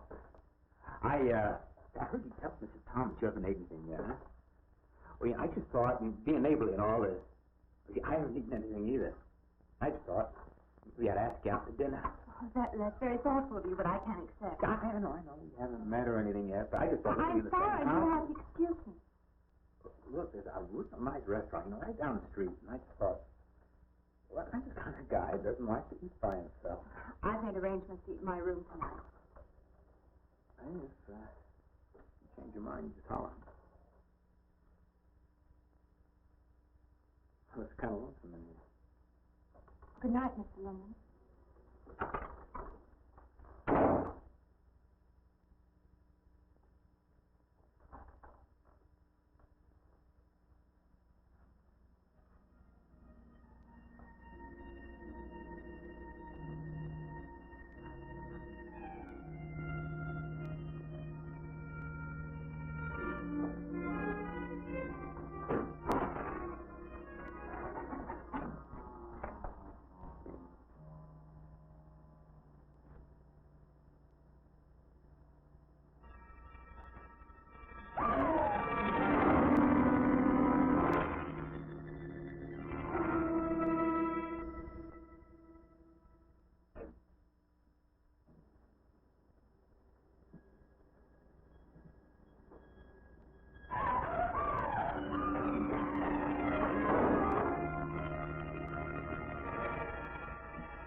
Miss Henry? It's Miss Thomas.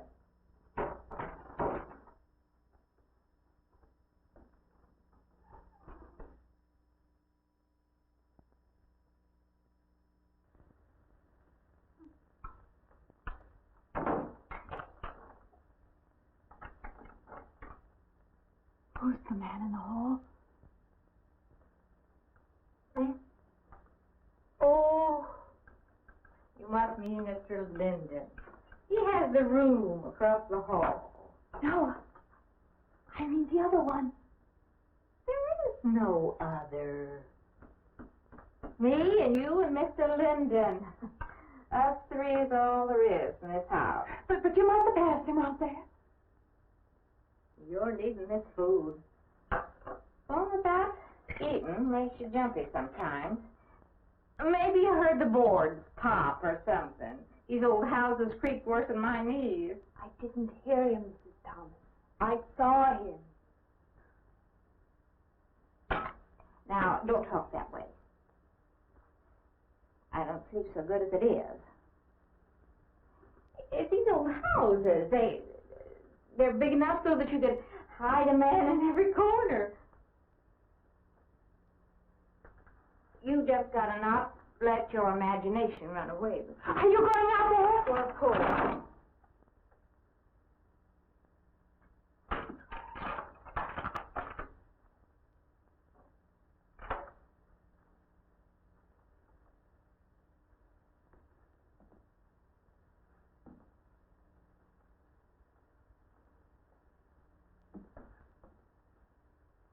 There's nobody there. Now, you just go and eat that sandwich I made for you. Don't drink the coffee. If coffee keeps you awake, it won't.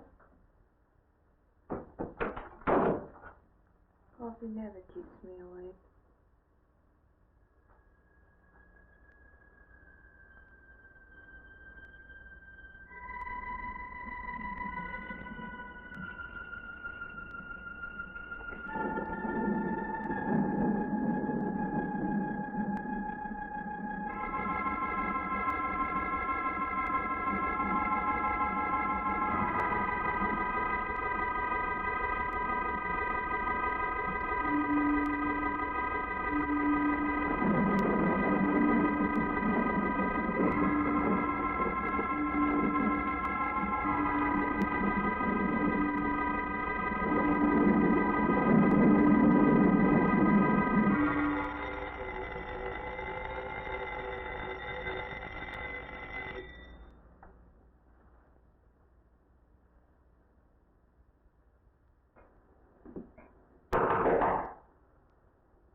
Well, good morning.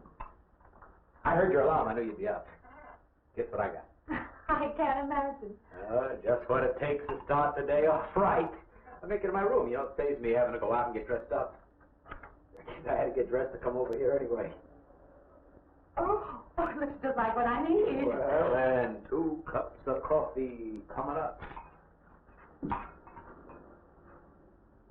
Hey, I guess you took her on last night about me coming to your door and all, huh? I'm not a very sociable person ordinarily. How can I resist an inducement like this? What? Come on, I don't know all those big words. I'm just an ordinary guy who works in a warehouse, that's all.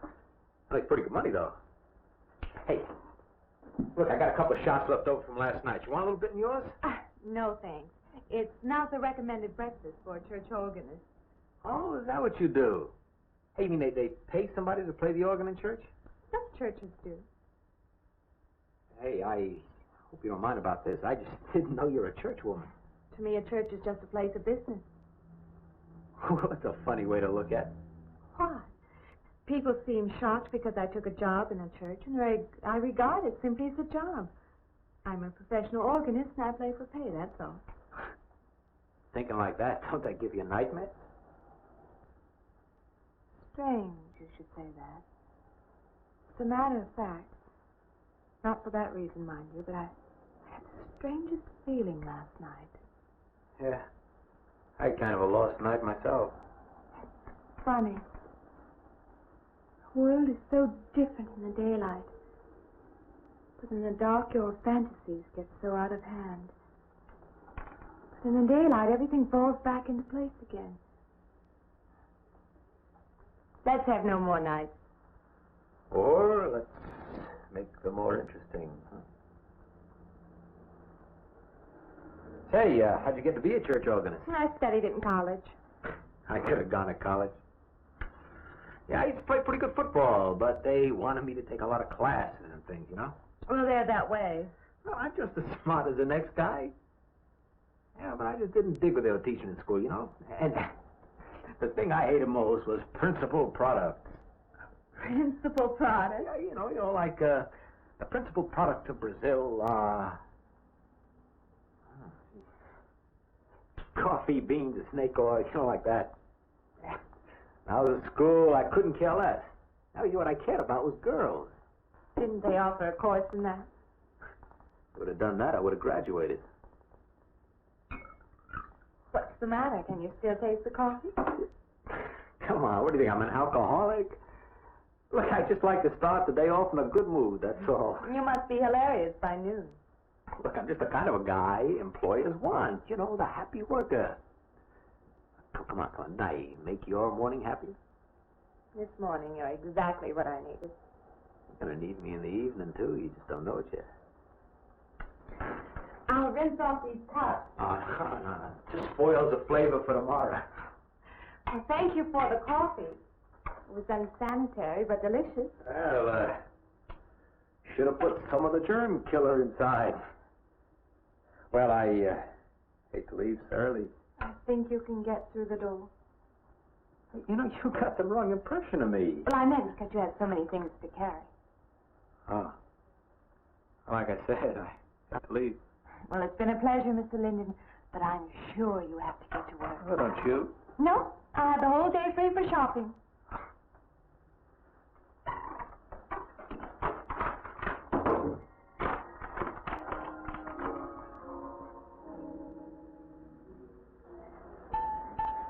Does the hem hang right and back?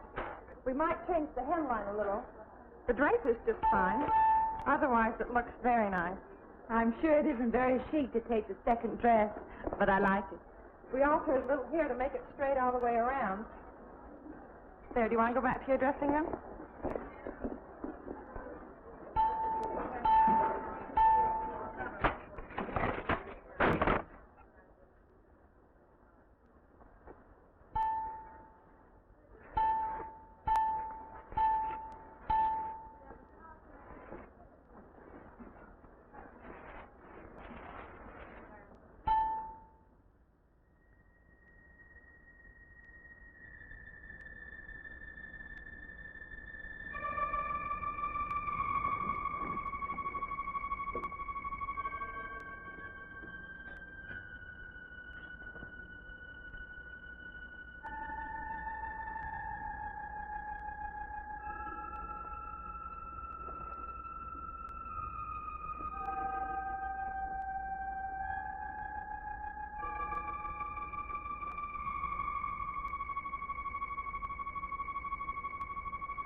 I believe I'll have you deliver the dress if you don't mind.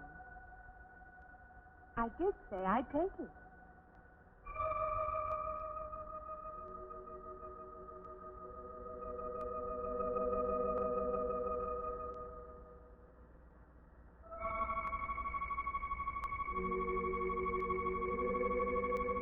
What's the matter with her?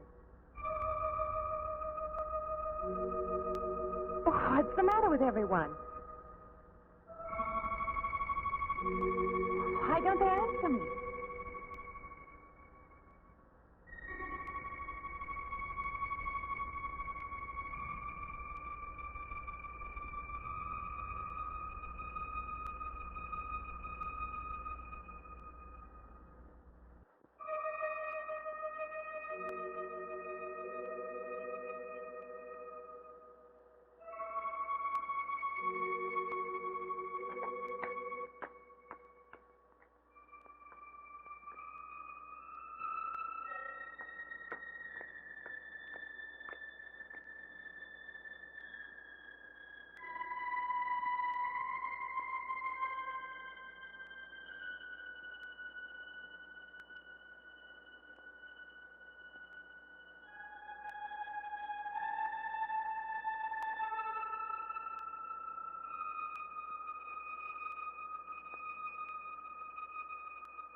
What is it?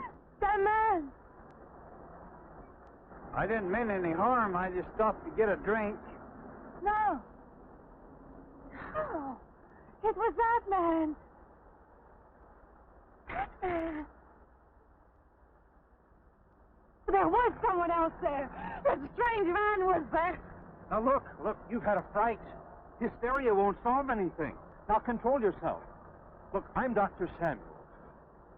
My office is right across the street there. You've had a shock. If you would like my assistance, I'll be glad to offer it. Thank you. Could I come with you now? Certainly. I'll take her over to my office. We'll see that she's all right.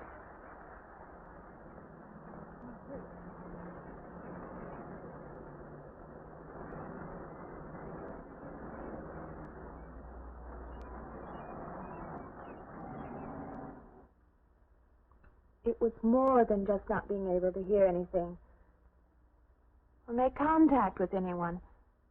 It was as though for a time I didn't exist. As though I had no place in the world. No part of the life around me. And then you saw this man. Yes. You'll excuse my back, but I wanted to get some of that written down. I must have been talking for an hour. Anything else? Anything you haven't told me? That's all there is. That's the whole story. He's been following me. That's all there is to it. It isn't that simple, though, is it? What do you mean? He could hardly have been in the park this afternoon, or one of us men would have seen him. And that night in the hallway, you said yourself the landlady came up a minute later, and she didn't see him, did she? What are you driving at? It's been less than a week since you were in a car that crashed into the river. How you got out of that, no one seems to know. But that experience must have been a serious emotional shock. You think I imagined all of it, don't you? You think I'm insane? I didn't say that. I don't mean that. I'm a competent person. If anything, I'm a realist. I'm not given to imagining anything. Hogwash. All of us imagine things. Have you never heard two men talking behind your back and imagined they were talking about you? Have you never imagined you saw someone you knew and walked up to them and found they were a perfect stranger? I don't see what this has to do with it. The point is this. Our imaginations play tricks on us. They often misinterpret what we see and hear. Do you agree? I suppose so. If that can happen in ordinary times, go a step further. Look what can happen in a high fever or following a serious emotional shock. It doesn't seem possible that I could have imagined all of it. Does this man, this figure, resemble anyone you've ever known? An acquaintance? Or your father? No. You have a boyfriend here or back home? No, and I have no desire for one. Never? No. I'm surprised to find myself saying that. But it's true. I have no desire for the close company of other people. Have you always felt this way? I don't know. Don't you want to join in the things that other people do? Share the experiences of other people? I don't seem capable of being very close to people. I do feel that perhaps I am trying to reach out for those other things. Do you feel guilty wanting them? I don't understand you. I'm not a psychiatrist, and perhaps I'm being clumsy at all this. But I am suggesting that perhaps this figure represents a guilt feeling. Oh, that's ridiculous. Maybe. Frankly, I don't know. Well, I know one thing. My imagination is playing tricks on me. I'm going to put a stop to it. You're a very strong-willed person, aren't you? I survived, if that's what you mean. That old pavilion out by the lake. Somehow you associate it with all this, don't you? I could go out there. I could put an end to that, too. I could go out Now, there. don't be hasty. If it is all my imagination, I could put a stop to it.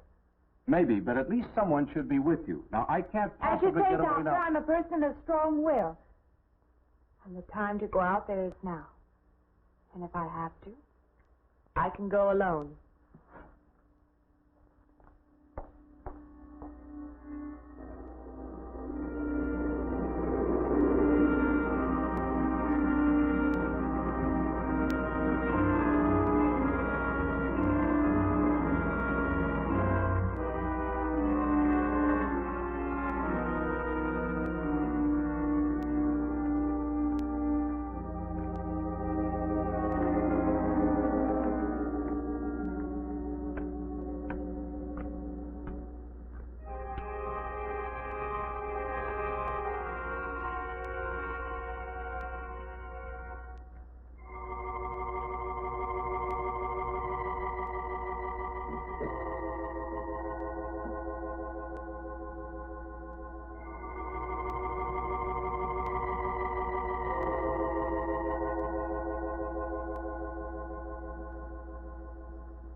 Say, I don't want to get turned down again. I was thinking asking you out to dinner. I stopped for a bite to eat on the way in. Anyway, I have to practice at the church this week. Well, look, how's about if I pick you up afterwards and go someplace and dance or something? I'm sorry. I'm not much for dancing.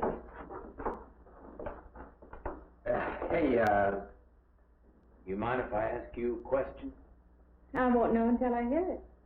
What, are you afraid of men? No, I'm not afraid of men. Well, you seem sort of cold. This morning when I brought you the coffee, friendly. This morning I needed company. Well, maybe you'll need company tonight. It's better than walking home alone. Yes, it is. I should be finished around 9. Will that be all right? That's okay by me. Say, I'll see you in church. Huh?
profane, sacrilege.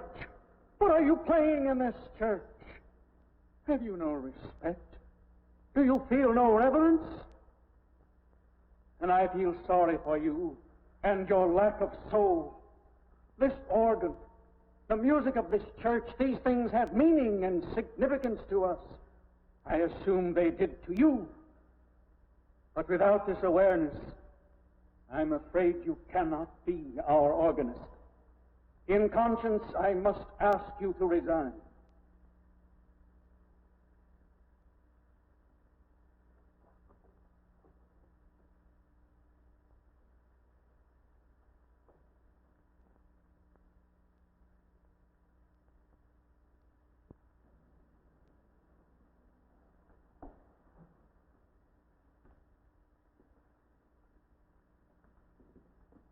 That does not mean that I am abandoning you, nor should you turn your back on the church. There is help here, and I urge you to accept it.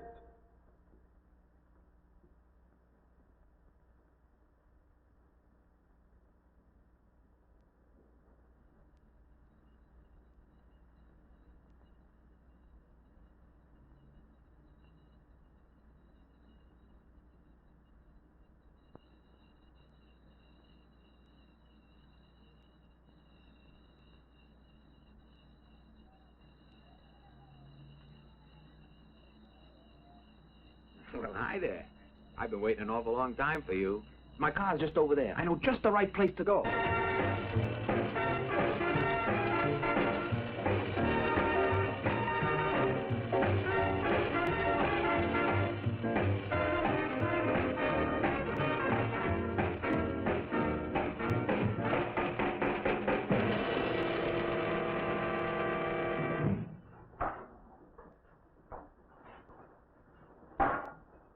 What's the matter? Don't you drink either?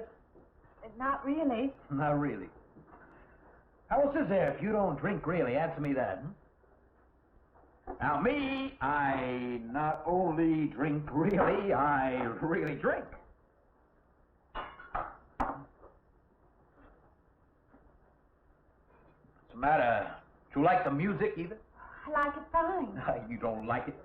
You don't like to dance, and you don't like to drink. You don't like for a man to hold you close. That's it, isn't it? I didn't say that. You haven't said anything all evening. Why not go play that song again? You like it so much.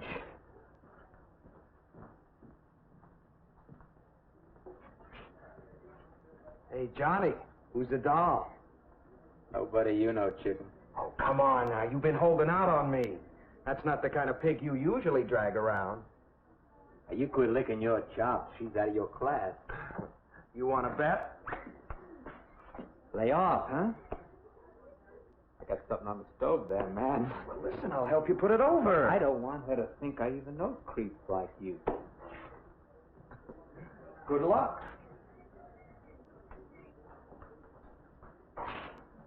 Meet someone you know? Yeah. He's a college fella. He told me about this girl that's been wanting to meet me. Wanted me to meet her. What'd you tell him? I said, how could I? You're my date, you know.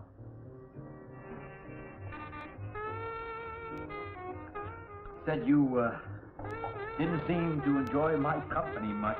That's not true. I really appreciate you taking me out this evening. I've had a miserable night if you hadn't. Forget it. Come on, here. Join the party. Drink up.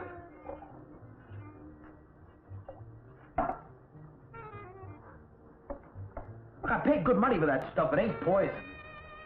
I'm sorry if I annoy you. You know, I don't get you. First you stand me off. Well, that's okay. That's class.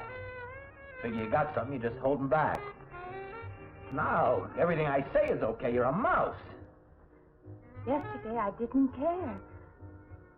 Tonight I want to be with you. Me or just with anybody? With you.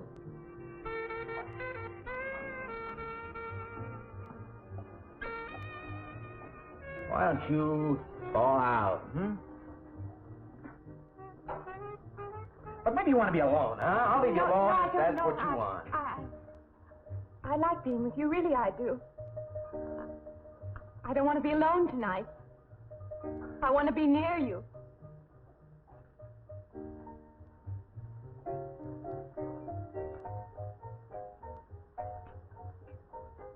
You mean that? Yes.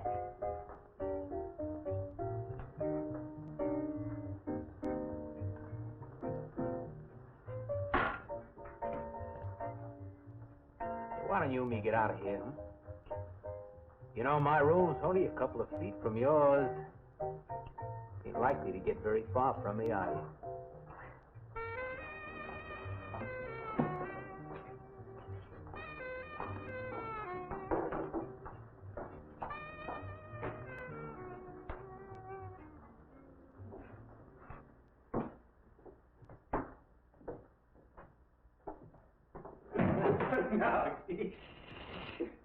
You wake Mrs. Thomas. That old girl's in the back of the house. She won't hear nothing.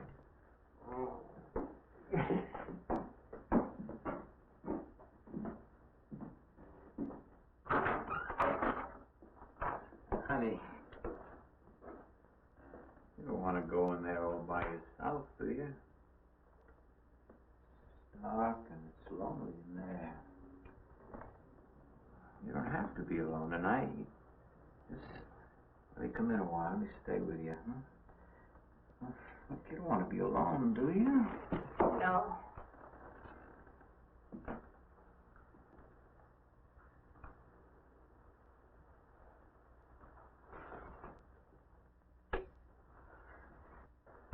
Sorry, Look, honey. You asked me in, you like me a little, huh?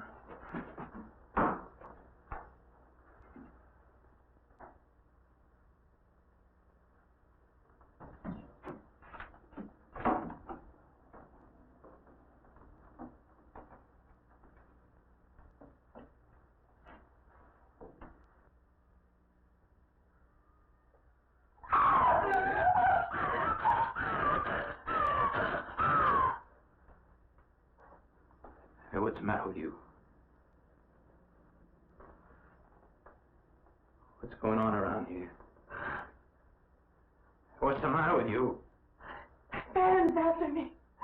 You gotta stop him. He's after me again. I'm getting... I don't want to go. Not me, sister. That's just what I need. Get mixed up with some girl who's off her rocker. I don't want to be left alone.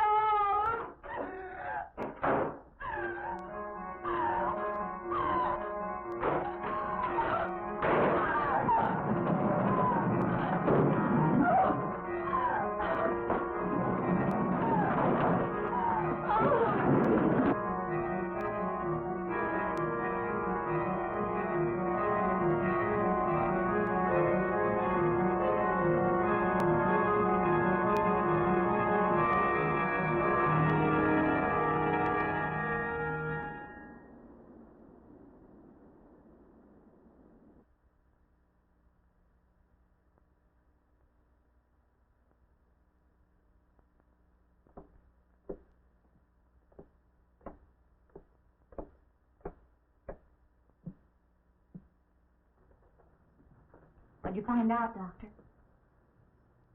Not very much, I'm afraid. I'm sure glad you just happened around. I was going to call somebody, but I was afraid I'd have to pay the bill. I came on purpose. I've been thinking about her ever since she left my office yesterday. What's she been up to? Only the devil knows that. I heard her moving things all around that room all night. Never heard such goings on. And she wouldn't let me in her room this morning. She's a strange one. She absolutely refuses my help. I can't say that I blame her. There's something about her that completely baffles me. I've urged her to call upon me if she feels she needs help, and I hope she will. I can't let her stay in this house. You won't have to worry about that. She's determined to leave the city, and she wants to get away as soon as possible. I hope she does leave. I hope she can.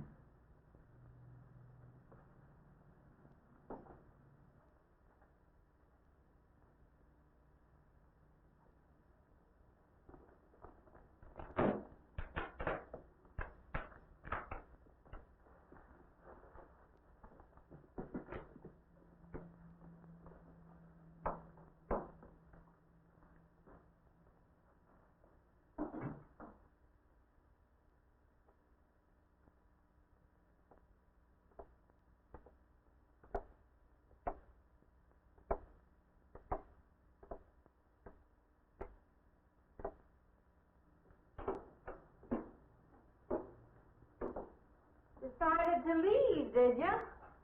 Where you going?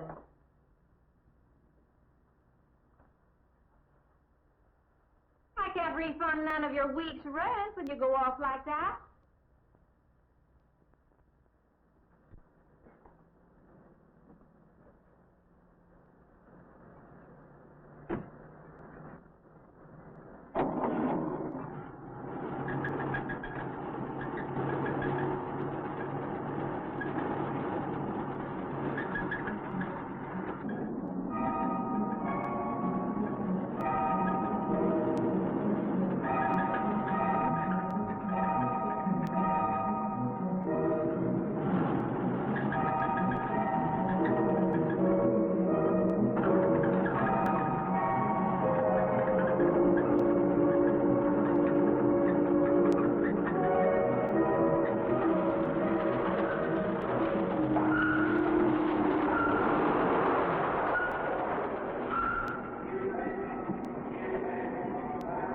Sounds like your transmission. Can you pull it up on the rack?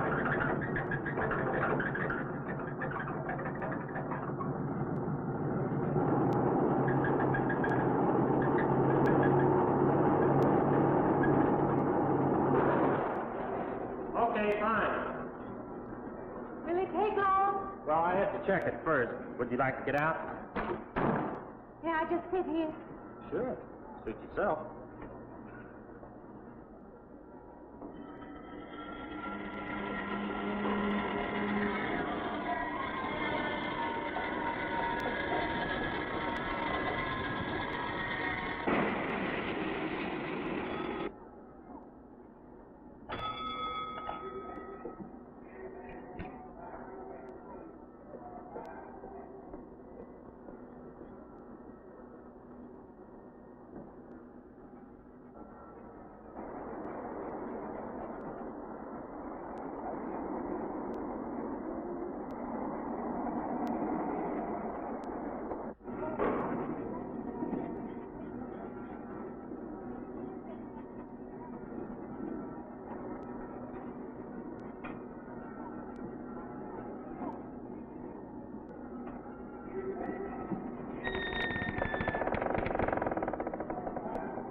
When is the next eastbound bus?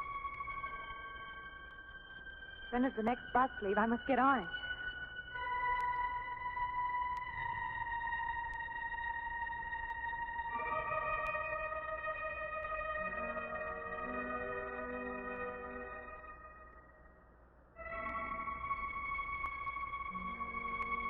I want to get out of here. I want to get away from here.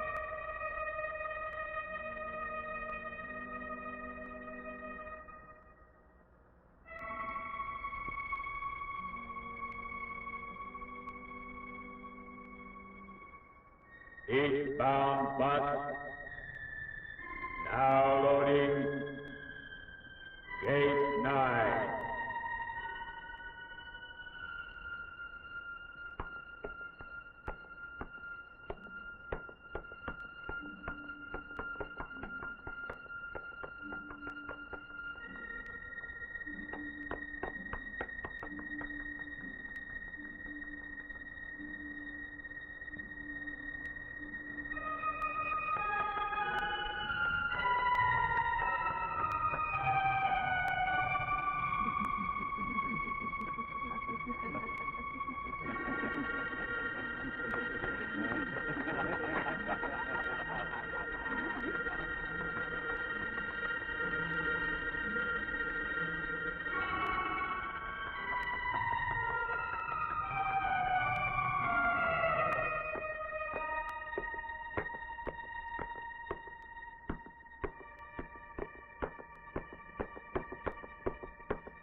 Wait. Let me in. You gotta let me in. I gotta get on that train. I gotta get away from here. Please. Please.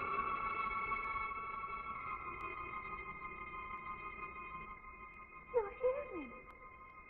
You can hear me.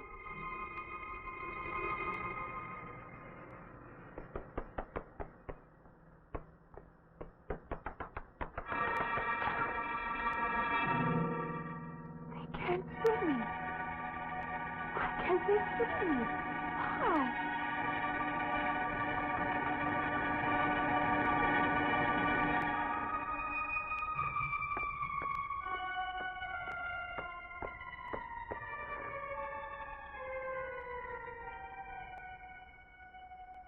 Why can't I hear anything?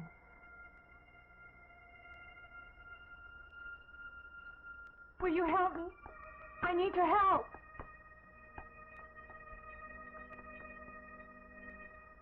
Just a moment, please.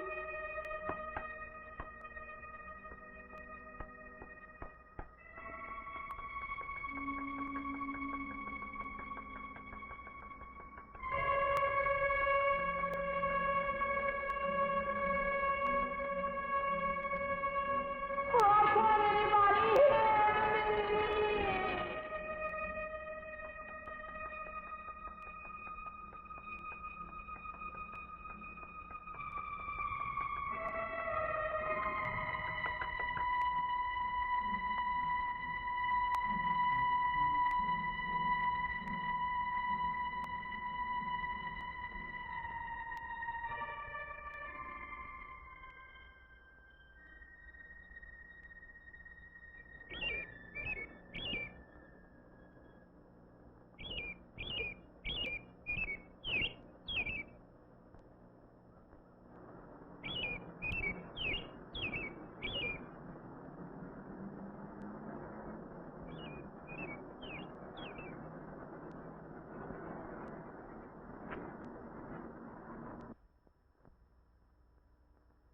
I don't belong in the world.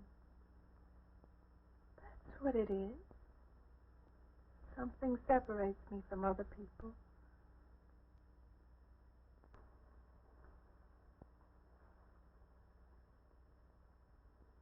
Everywhere. They're everywhere. They're not going to let me go. Everywhere I turn, there's something that's blocking my escape. He's trying to prevent me from living. He's trying to take me back somewhere. I can't fight anymore. I don't know what's real anymore. I came to you, Doctor, because you're my last hope. If you don't help me, I have to go back there. He's trying to take me back somewhere. Doctor, You've got to tell me what to do.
car's still over there. And then her footprints leading up to here.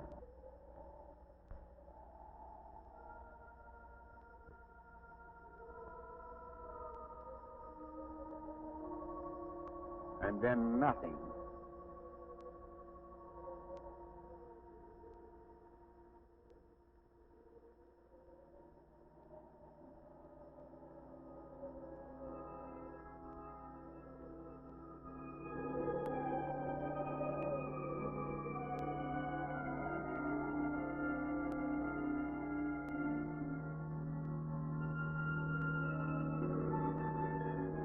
Okay,